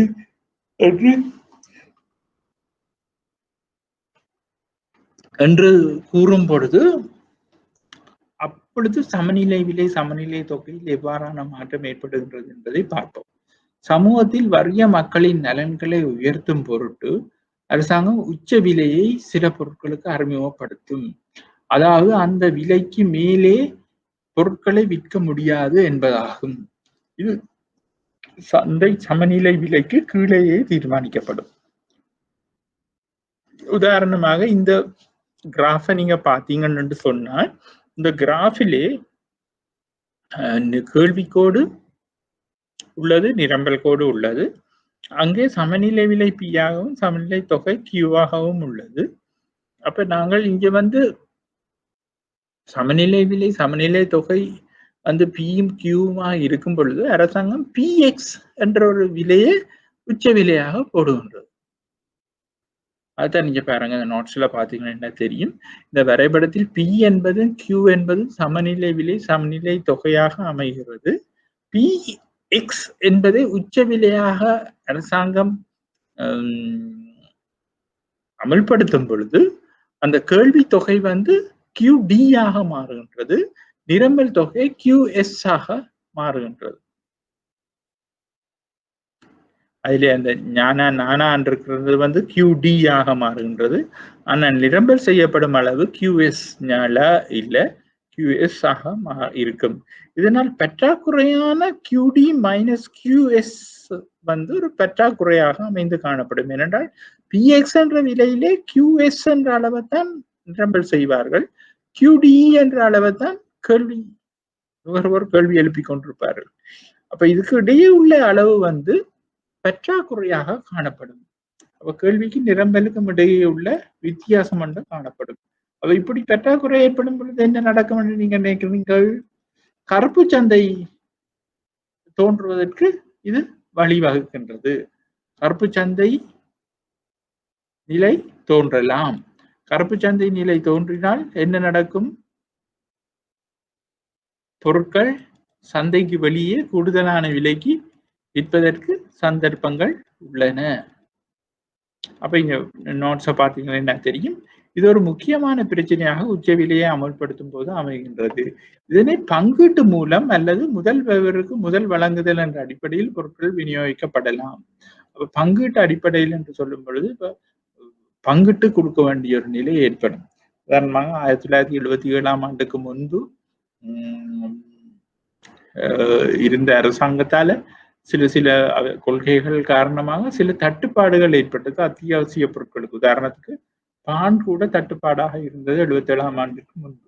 அப்படியான நேரத்தில் அதை பங்கீட்டு முறையில தான் அதை விநியோகம் செய்தார்கள். பங்கீட்டு முறைன்னு சொன்னா ஒரு கார்டு இருக்கும், அந்த கார்டுல நீங்கள் ஒரு நாளைக்கு ஒரு ராஜல் பான் தான் உங்களுக்கு வழங்கப்படும் என்று சொல்லி அதை கொண்டு போய் கார்டை கொடுத்து அந்த கார்டுல டிக் பண்ணி போட்டு ஒரு ராஜல் பானை தான் தருவார்கள். அப்படி பங்கீட்டு முறையில அதை நாங்கள் வழங்கலாம். அப்படி இல்லைன்னு சொன்னால் முதல் வருபவருக்கு முதல் வழங்கப்படும் என்று சொல்லி நாங்கள் அதை கொடுக்க வழி கிடைக்க அங்கே கியூ வரிசை ஒன்று தோன்ற காணப்படும். கியூ வரிசை ஒன்று தோன்றினால் உங்களுக்கு அதுல உள்ள நிறைய பாதகங்கள் உங்களுக்கு தெரிஞ்சிருக்கும், என்னென்ன பிரச்சனைகள் வரும் என்று. இப்போ என்று சொன்னால் இப்ப நாங்கள் இதை இன்னொரு விதத்திலையும் பார்க்கலாம். இந்த ஸ்கூல் அட்மிஷன் நேரங்கள்ல சில பிரபல பாடசாலைகளுக்கு முன்னுக்கு நாங்கள் பார்க்கலாம் இந்த கியூ. நம்ம முதல் வருவருக்கு முதல் சர்வ் பண்ணப்படும் என்ற மாதிரி தான் அது இருக்கும். இப்படியான சந்தர்ப்பத்தில் கருப்பு சந்தை உருவாவது தவிர்க்க முடியாமல் ஆகிறது. ஆகவே உச்ச விலைக்கு மேல் கருப்பு சந்தை விலை அமைகிறது. PY என்பது அதி உச்ச கருப்பு சந்தை விலையாக அமையும். அப்ப இந்த கிராஃபில அந்த Q புதிய QS என்று சொல்லப்படுகின்ற அந்த நிறம் PX என்ற உச்ச விலையில QS என்ற அளவை தான் அவர்களால நிரம்பல் செய்ய முடியும். அந்த QS என்ற அளவை நிரம்பல் செய்வதற்கு அந்த கேள்விக்கோடு எங்க போய் சந்திக்கின்றதோ PY என்ற விலையில சந்திக்குது. அப்ப அந்த QS என்ற பொருளை வேண்டதுக்கு ஆக்கள் இருக்கணும். அந்த கேள்விக்கோட்டுல PY என்ற விலையில வேண்டதுக்கு ஒரு கொஞ்சம் பேர் இருக்கணும். அப்ப அது கருப்பு சந்தை விலையாக காணப்படும். ஆனால் PX என்பது உச்ச விலையாக அரசாங்கம் தீர்மானித்திருக்கும். அவை இதில் உள்ள பிரச்சனை கருப்பு சந்தை விலைகள் தோன்றக்கூடிய சாத்தியங்கள் உள்ளன. அப்ப இதுக்கு கீழே உள்ள கிராஃபை நீங்க பாத்தீங்கன்னா முழுமையாக நாங்கள் எல்லாத்தையும் பார்த்துக் கொள்ளக்கூடியதாக இருக்கும். உச்ச விலைக்கு முன்பாக பொருளாதார மிகை என்று சொல்வது ABC DEF, அது R இல்ல DEF என்ற பகுதியாக இருக்கும். இந்த உச்ச விலைக்கு பின்னரான பொருளாதார இருப்பு F மட்டுமாகத்தான் இருக்கும். கவனிச்சு பாருங்க, உச்ச விலைக்கு பின்னரான பொருளாதார இருப்பு F என்றதா மட்டுமா தான் இருக்கு, மேலே உள்ளது ஒன்றுமே இருக்காது. உச்ச விலையில் நிரம்பலின் அளவு QS, உச்ச விலையில் கேள்வி தொகையின் அளவு QD. ஆகவே மிகை கேள்வி QD-லிருந்து QS கழிக்க வர்றது. நாங்கள் முதல் பார்த்த மாதிரி QD-லிருந்து QS கழிக்க வர்றதுதான் மிகை கேள்வி. சமூக ரீதியான உத்தம உற்பத்தி மட்டம் Q-ஆக அமையும். அதுதான் அந்த உண்மையான சமநிலை விலையும் சமநிலை தொகையும் என்னன்னு சொன்னான். உற்பத்தியாளரின் நிரம்பல் அளவு QS என்றபடியாக PY என்பது கருப்பு சந்தை விலையாக, அந்த QS கேள்விக்கோட்டை எங்க சந்திக்குதோ அங்க கருப்பு சந்தை விலை உச்சபட்ச கருப்பு சந்தை விலையாக இருக்கும்.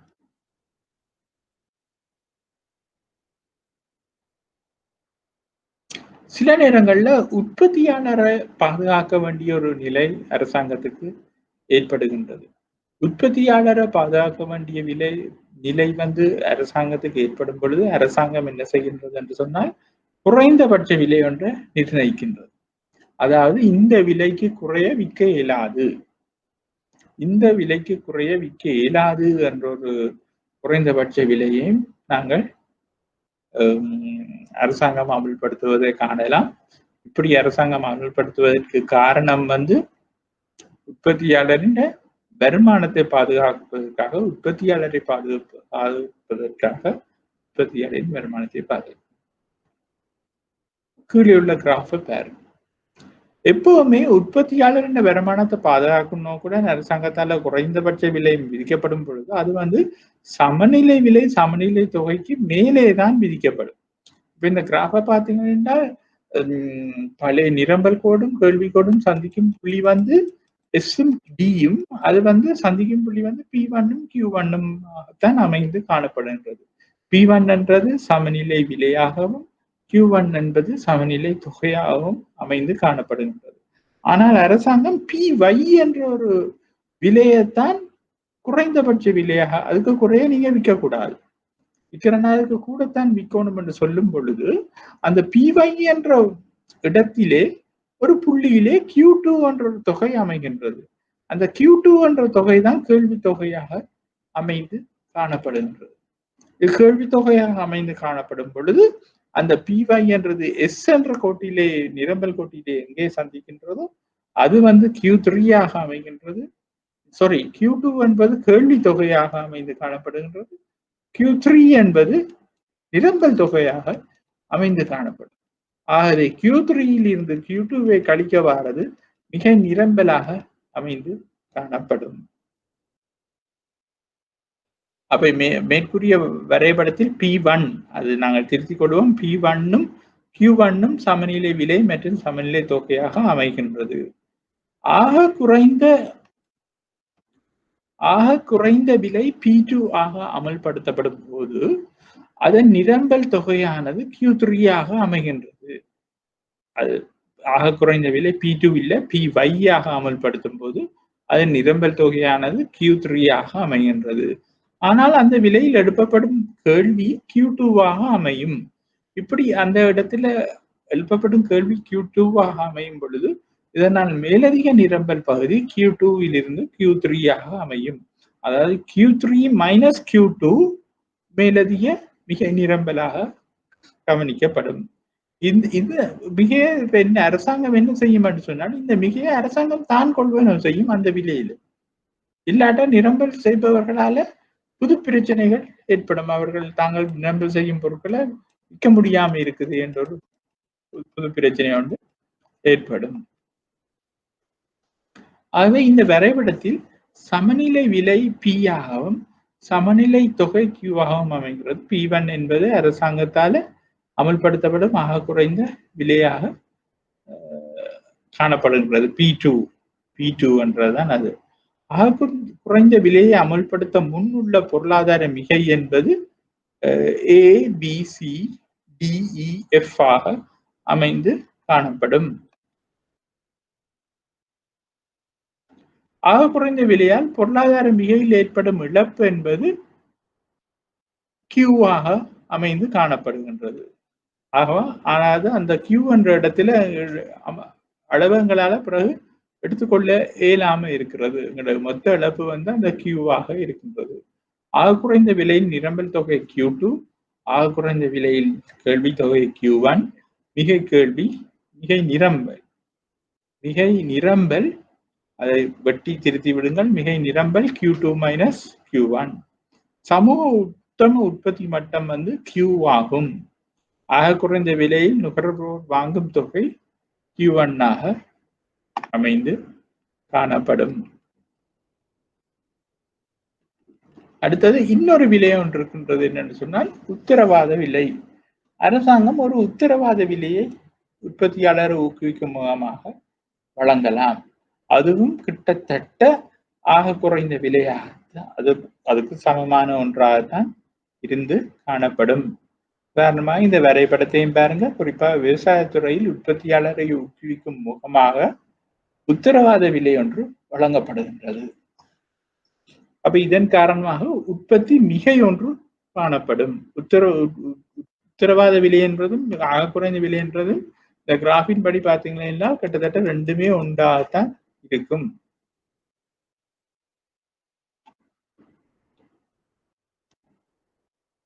இங்கு P என்பது சமநிலை விலையாகும், Q என்பது சமநிலை தொகையாகவும், மேலதிக நிரம்பல் Q2 மைனஸ் Q1 ஆகும். மேலதிக நிரம்பலை தவிர்ப்பதற்காக அரசாங்கம் 2 வழிகளை கையாளலாம். மேலதிக நிரம்பலை கொள்வனவு செய்வதன் மூலம். மேலதிக நிரம்பலை கொள்வனவு செய்வதன் மூலம் என்ன நடந்தது? முதல் ஆக குறைந்த விலையை அரசாங்கம் அமல்படுத்தும் போதும் மேலதிக நிரம்பலை அரசாங்கம் கொள்வனவு செய்வது வந்து ஒரு ஆல்டர்னேட்டிவ் சொல்யூஷன் ஆக இருந்தது. இப்பொழுது குறை கொடுப்பனவு ஒன்றை கொடுப்பதன் மூலம் வேண்டுமென்ற அரசாங்கம் அதை சரிப்படுத்தலாம். குறை கொடுப்பதன் மூலம் என்ன செய்யலாம் என்று சொன்னால் அந்த விலையை குறைத்து சமநிலை விலைக்கு கொண்டு வரலாம். அந்த விலையை குறைத்து சமநிலை விலைக்கு கொண்டு வரலாம் என்பது குறை கொடுப்பனவு ஒன்றை செய்வதன் மூலம்.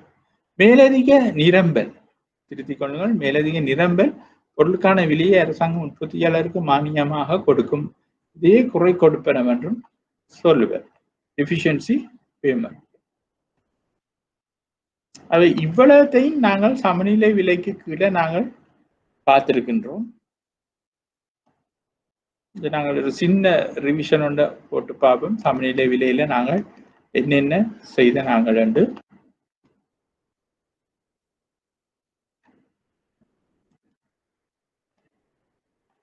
சமநிலை விலையில பொருட்களுக்கான கேள்வி தொகை, நிரம்பல் தொகை அதுல நாங்கள் பார்த்தோம். அது அட்டவணையில சமநிலை விலை எங்க வருது என்று பார்த்தோம். பிறகு கிராஃபில பார்த்தோம் அந்த சமநிலை விலை எங்க வருது. அதன் பின்பு நாங்கள் இந்த நோட்ஸை நீங்கள் பார்த்து கொண்டிருந்தீங்கன்னா விளங்கும். அதன் பின்பு நாங்கள் அது ஒரு சமன்பாட்டில் என்னென்ன சமநிலை விலை சமநிலை தொகை ஏற்படுத்தப்பட்டது என்பதை நாங்கள் பார்த்தோம். அப்ப இங்க சமநிலை விலையோட ஏற்படுற முதலாவது பிரச்சனை என்னன்னு சொன்னா மிகை நிரம்பல் மிகை கேள்வி. மிகை நிரம்பல் என்றால் அது எவ்வாறு ஏற்படுகின்றது, மிகை கேள்வி என்றால் அது எவ்வாறு ஏற்படுகின்றது என்பதை நாங்கள் பார்த்தோம். அப்போ ஒரு மிகை நிரம்பிலே மிகை கேள்வியையும் ஒரே வரைபடத்தில் வரையும் பொழுது அது என்ன மாதிரி அது வந்து அமையும் என்பதை நாங்கள் பார்த்தோம். கேள்வியில் ஏற்படும் அதிகரிப்பால அதன் விளைவுகள் என்ன மாதிரி அமையும் என்பதை நாங்கள் அதன் பின்பு பார்த்தோம். கேள்வியில் ஏற்படும் குறைவு என்ன மாதிரி விளைவுகளை ஏற்படுத்துது என்பதையும் நாங்கள் பார்த்தோம். அதுக்கப்புறம் நிரம்பலில் ஏற்படும் அதிகரிப்பு எவ்வாறு விளைவுகள் ஏற்படுத்துது பார்த்தோம். அதன் பின்பு நிரம்பலில் ஏற்படும் குறைவு என்ன மாதிரி விளைவை ஏற்படுத்துகின்றது சமநிலை விலை, சமநிலை தொகை. பின்பு அது ரெண்டும் சேர்ந்து என்ன மாதிரி ஒன்றாக இயங்கும் பொழுது என்ன மாதிரியான பாதிப்பை ஏற்படுத்தும் என்பதை நாங்கள் பார்த்திருந்தோம். பிறகு நுகர்வோர் மிகை என்றால் என்ன என்று பார்த்தோம். நுகர்வோர் மிகை என்று சொல்லும் பொழுது நுகர்வோர் பயனடையின் ஒரு பகுதியைத்தான் நாங்கள் கூறுகின்றோம். அதாவது சமநிலை விலை, சமநிலை தொகையில் ஒரு குறிப்பிட்ட அளவு சமநிலை விலையே காணப்படும். ஆனாலும் அந்த விலைக்கும் கூடுதலான விலையை கொடுத்து எவ்வளவோ நுகர்வோர் வாங்க தயாராக இருந்திருப்பார்கள். ஆனால் அவர்கள் அந்த விலையை கொடுக்காமல் குறைவான விலையை கொடுத்துத்தான் வாங்குகின்றார்கள்.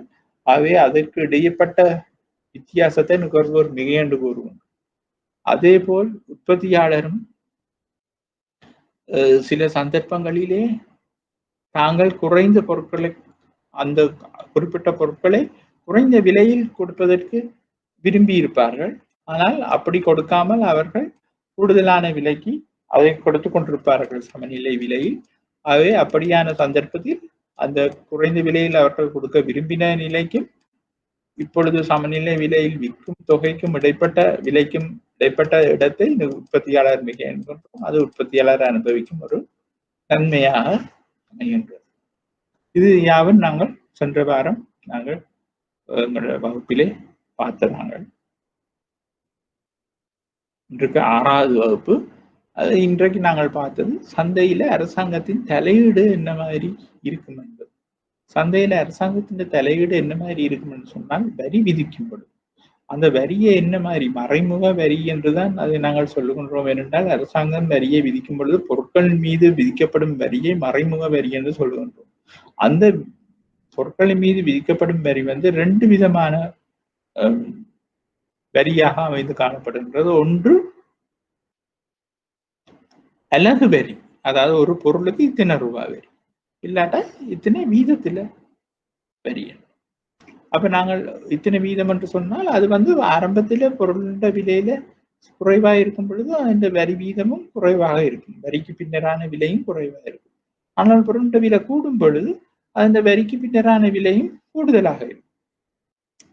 ஆகவே நாங்கள் இப்ப அரசாங்கத்தின் தலையீடு நடக்கும் பொழுது மறைமுக வரி என்ன மாதிரி ஏற்படுகிறது என்பது அலகு வரியை வைத்துக்கொண்டு பார்ப்போம். அந்த அலகு வரியை வைத்துக்கொண்டு பார்க்கும் பொழுதுதான் நிகழ்ச்சி என்பது, அதாவது கேள்வி நிகழ்ச்சியோ நிரம்பல் நிகழ்ச்சியோ அங்கு செல்வாக்கு செலுத்துகின்றது. முதலாவது நாங்கள் கேள்வி நிகழ்ச்சியில அந்த 5 வகையான கேள்வி நிகழ்ச்சியும் என்ன மாதிரி இந்த வரி தாக்கத்துக்கு உட்படுகின்றது, அல்லது இந்த பொருட்களுக்கான கேள்வி நிகழ்ச்சி வந்து வரி தாக்கத்துக்கு உட்படும் போது அந்த கேள்வி நிகழ்ச்சிக்கு ஏற்ற மாதிரி தான் உற்பத்தியாளரா நுகர்வோரா அந்த பொருளின் வரிச்சுமையை தாங்க வேண்டி இருக்கின்றது என்பதை நாங்கள் விளக்கமாக பார்த்திருந்தோம். அதாவது சில நேரங்களில் உற்பத்தியாளர் முழுக்க அந்த வரிச்சுமையை சுமக்க வேண்டி ஏற்படுகின்றது, சில நேரங்களில் நுகர்வோர் அந்த வரிச்சுமையை சுமக்க வேண்டி ஏற்படுகின்றது. சில சந்தர்ப்பங்களில் உற்பத்தியாளரும் நுகர்வோரும் பங்கு கொள்ள வேண்டி இருக்கின்றது, பங்காக ஏற்றுக்கொள்ள வேண்டி இருக்கின்றது அந்த வரிச்சுமையை. அப்படி ஏற்கும் பொழுது உற்பத்தியாளர் சமமாகவும் நுகர்வோர் சமமாகவும் ஏற்றுக்கொள்ள வேண்டி இருக்கின்றது. சில சந்தர்ப்பங்களில் உற்பத்தியாளர் கூடுதலாகவும் நுகர்வோர் குறைவாகவும், நுகர்வோர் கூடுதலாகவும் உற்பத்தியாளர் குறைவாகவும் அந்த என்பதை ஏற்றுக்கொள்ள வேண்டி இருக்கின்றது. அப்ப இது எல்லாம் வந்து அந்த கேள்வி நிகழ்ச்சியின் ஆரம்பத்தில் நாங்கள் பார்க்கணும். அந்த 5 வகையான கேள்வி நிகழ்ச்சியிலே என்னென்ன சந்தர்ப்பங்கள்ல எப்படி யார் யார் எவ்வளவு தாங்கிக் கொண்டு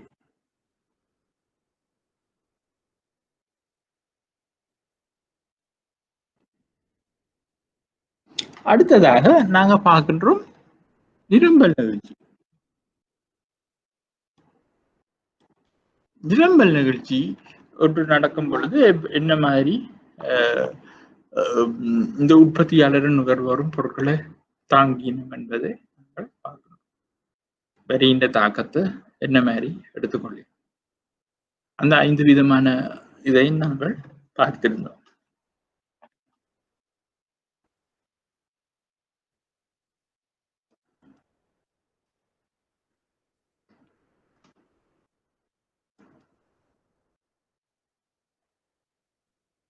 அதற்கு பிறகு நாங்கள் அரசாங்க மானியத்தை பற்றி பார்த்தோம். மானியம் என்பது என்ன?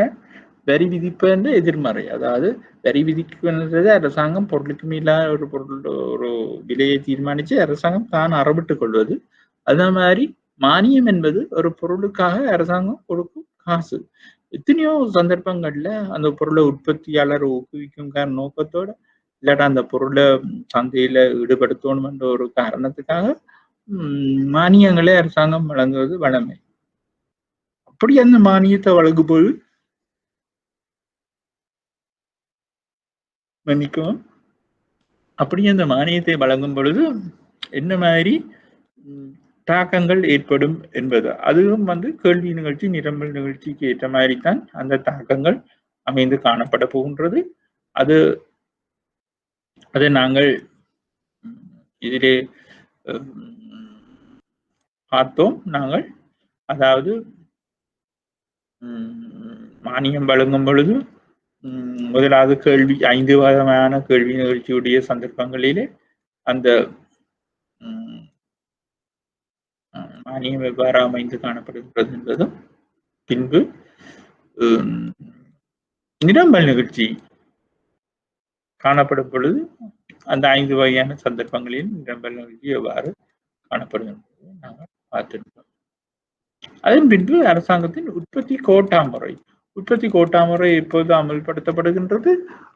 சில விவசாய பொருட்களுக்கு அரசாங்கம் விலைத்தளம்பல்கள் இருக்கும் பொழுது அந்த விலைத்தளம்பல்களில் சமாளிப்பதற்கு இல்லாத நிலையான விலையாக மாற்றுவதற்கு கோட்டா முறையை அமல்படுத்தும். அப்படி அமல்படுத்தும் பொழுது நிரம்பலை அதிகரிக்கவோ குறைக்கவோ முடியாத ஒரு நிலை உற்பத்தியாளருக்கு ஏற்படும். அப்படி இருக்கும் பொழுது அந்த விலையை இல்லாட்டா அந்த நிரம்பல் தொகையை எல்லா உற்பத்தியாளரும் பங்கிட்டுக் கொள்வார்கள். அடுத்தது உச்சவிலை பெரும்பாலும் நுகர்வோருக்கு நன்மை அளிக்கும் பொருட்டு அரசாங்கத்தால அமல்படுத்தப்படுறதுதான் உச்சவிலை. உச்சவிலை அமல்படுத்தப்படும் பொழுது கூடுதலாக மிகை கேள்வி காணப்படும் பொழுது கருப்பு சந்தை விலை ஒன்று தோன்ற சந்தர்ப்பம் அளிக்கப்படுகின்றது. அந்த கருப்பு சந்தை விலையும் அந்த வரைபடத்திலே எங்களால தீர்மானிக்கக்கூடியதாக இருக்கும். அதே சமயம் நுகர்வோர் மிகை உற்பத்தியாளர் மிகையையும் எங்களால கவனிக்கக்கூடியதாக இருக்கும். அந்த கட்டுப்பாட்டு விலை விதிச்ச பிறகு என்ன மாதிரியான அது மாற்றம் ஏற்படுகின்றதையும் எங்களால பார்க்கக்கூடியதா இருக்கும். அடுத்தது குறைந்த விலை, குறைந்த விலை. இந்த விலைக்கு குறைய விற்க முடியாது என்று சொல்லப்படுகின்ற உற்பத்தியாளரை ஊக்குவிக்கும் வகையில அரசாங்கம் ஒரு இதையும் அமல்படுத்துகின்றது. அப்படி அமல்படுத்தப்படும் போது குறைந்த விலை மினிமம் பிரைஸ்ன்னு சொல்றோம். அப்படி குறைந்த விலையை அமல்படுத்தும் பொழுது அங்கே மிகை நிரம்பல் காணப்படும். அப்ப மிகை நிரம்பல் காணப்படும் என்றால் என்ன செய்கிறது? மிகை நிரம்பல் காணப்படும் பொழுது அரசாங்கம் அந்த மிகை நிரம்பலை கொள்ளுநர் செய்வதுதான் ஒரே வழியாக அமைந்து காணப்படும். அதுக்கு அடுத்ததாக உத்தரவாத விலை என்று சொல்லும் பொழுதும் அதுவும் கிட்டத்தட்ட மினிமம் பிரைஸ் குறைந்த விலை மாதிரியான ஒரு விடயம்தான் உத்தரவாத விலை என்று நாங்கள் சொல்லுகின்றோம். அந்த உத்தரவாத விலையையும் 2 விதத்தில் அரசாங்கத்தால் அதில் வார பிரச்சனைகளை நிவர்த்தி செய்யக்கூடியதாக இருக்கும். அதில் ஒன்று வந்து மேலதிக நிரம்பலை கொள்ளுநர் செய்தது. குறைந்த விலை வழங்கும் பொழுது என்ன மாதிரியோ அப்படித்தான் மேலதிக நிரம்பலை கொள்ளுநர் செய்யும் முடிவார். ரெண்டாவது குறை கொடுப்பனவற்றை கொடுக்கணும். டிஃபிஷியன்சி பேமெண்ட் ஒன்று கொடுப்பதா அமையும். எஃபிஷியன்சி பேமெண்ட் ஒன்று கொடுப்பது. குறை கொடுப்பனவற்றை செய்வதன் மூலம் இது பயன்படுத்தலாம்.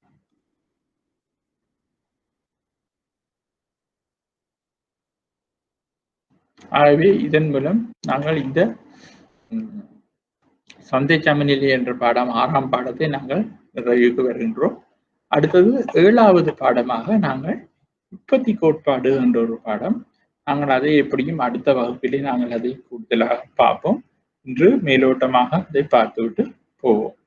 உற்பத்தி கோட்பாடு என்பது பொருட்கள் சேவைகளது உற்பத்திக்கு பயன்படுத்தப்படும் உற்பத்தி சேர்க்கைகள். உற்பத்தி கோட்பாடு என்ன, நாங்கள் என்ன மாதிரி எங்களோட உற்பத்தி காரணிகளை கொண்டு உற்பத்தியை செய்ய போறோம் என்றதுதான் அது உற்பத்தி கோட்பாடு என்ற தலையங்கத்துக்குள்ள நாங்கள் பார்க்க போறோம். அப்ப இந்த உற்பத்தி அதுக்குள்ள நாங்கள் இந்த உற்பத்தி தொழிற்பாடு என்ற என்ன, நாங்கள் எங்களுக்கு முதலே தெரியும் 4 காரணிகள் உற்பத்தி காரணிகள் இருக்கின்றன. முதலாவது நிலம், 2வது மூலதனம், 3வது உழைப்பு, 4வது முயற்சி. இந்த 4 உற்பத்தி காரணிகளையும் நாங்கள் எப்படி பயன்படுத்தி நாங்கள் இந்த உற்பத்தியை மேற்கொள்வோம். வலிமையாக நாங்கள் ஒரு உற்பத்தியை எடுத்துக்கொள்வோமா இருந்தால் அதில் ஒரு காரணி நிலையானது என்றும் ஒரு காரணியை மாறும் காரணி என்றும் எடுத்துத்தான் அந்த தொழிற்பாட்டை நாங்கள் பார்க்கிறது வழக்கம். அப்படி பார்க்கும் பொழுது நாங்கள் இங்கே உற்பத்தி தொழிற்பாட்டிலே மூலதனத்தை நிலையான காரணி மாறா காரணி என்றும் உழைப்பை மட்டும் நாங்கள் மாறும் காரணி என்றும் எடுத்துக்கொண்டு வெளியீட்டை பற்றி பார்க்கலாம். அப்படி நாங்கள் பார்க்கும் பொழுது முதலாவது குறுங்காலம் நீண்ட காலம் என்று 2 காலமாக தான் நாங்கள் அமைக்கின்றோம். குறுங்காலத்துல என்று சொல்ல வெளிக்கிட்டால் குறுங்காலம் என்பது எங்களோட உற்பத்தி காரணிகளை நினைச்ச மாதிரி கூட்டிக் கொள்ள இயலாது, குறைச்சு கொள்ள இயலாது. அப்படியான ஒரு காலத்தை தான் குறுங்காலம் என்று நாங்கள் சொல்லுகின்றோம். நீண்ட காலம் என்பது நாங்கள் நினைச்ச நேரத்தில் அந்த உற்பத்தி கம்பெனியோ உற்பத்தி தொழிற்பாடோ நினைத்த நேரத்தில் என்னுடைய உற்பத்தி காரணிகளை அதிகரித்துக் கொள்ளலாம் அல்லது குறைத்துக் கொள்ளலாம். அதைத்தான் நாங்கள் நீண்ட காலம் என்று சொல்லுகின்றோம். அது தவிர நாங்கள் என்னென்று இந்த மொத்த உற்பத்தியை நாங்கள் பார்க்க போகிறோம். சராசரி உற்பத்தி, நாங்கள் எல்லை உற்பத்தி என்று சொல்லப்படுகின்ற மார்ஜினல் ப்ரொடக்ஷன், குறைந்து செல்லும் விளைவு விதி கோட்பாடு, டிமினிஷிங்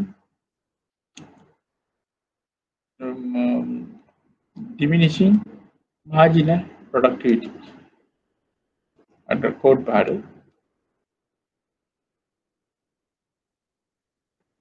உற்பத்தியின் படிகள், மற்றது எல்லை விளைவு விதி, அவற்றை பற்றி நாங்கள் தொடர்ந்து பார்த்து கொண்டிருப்போம்.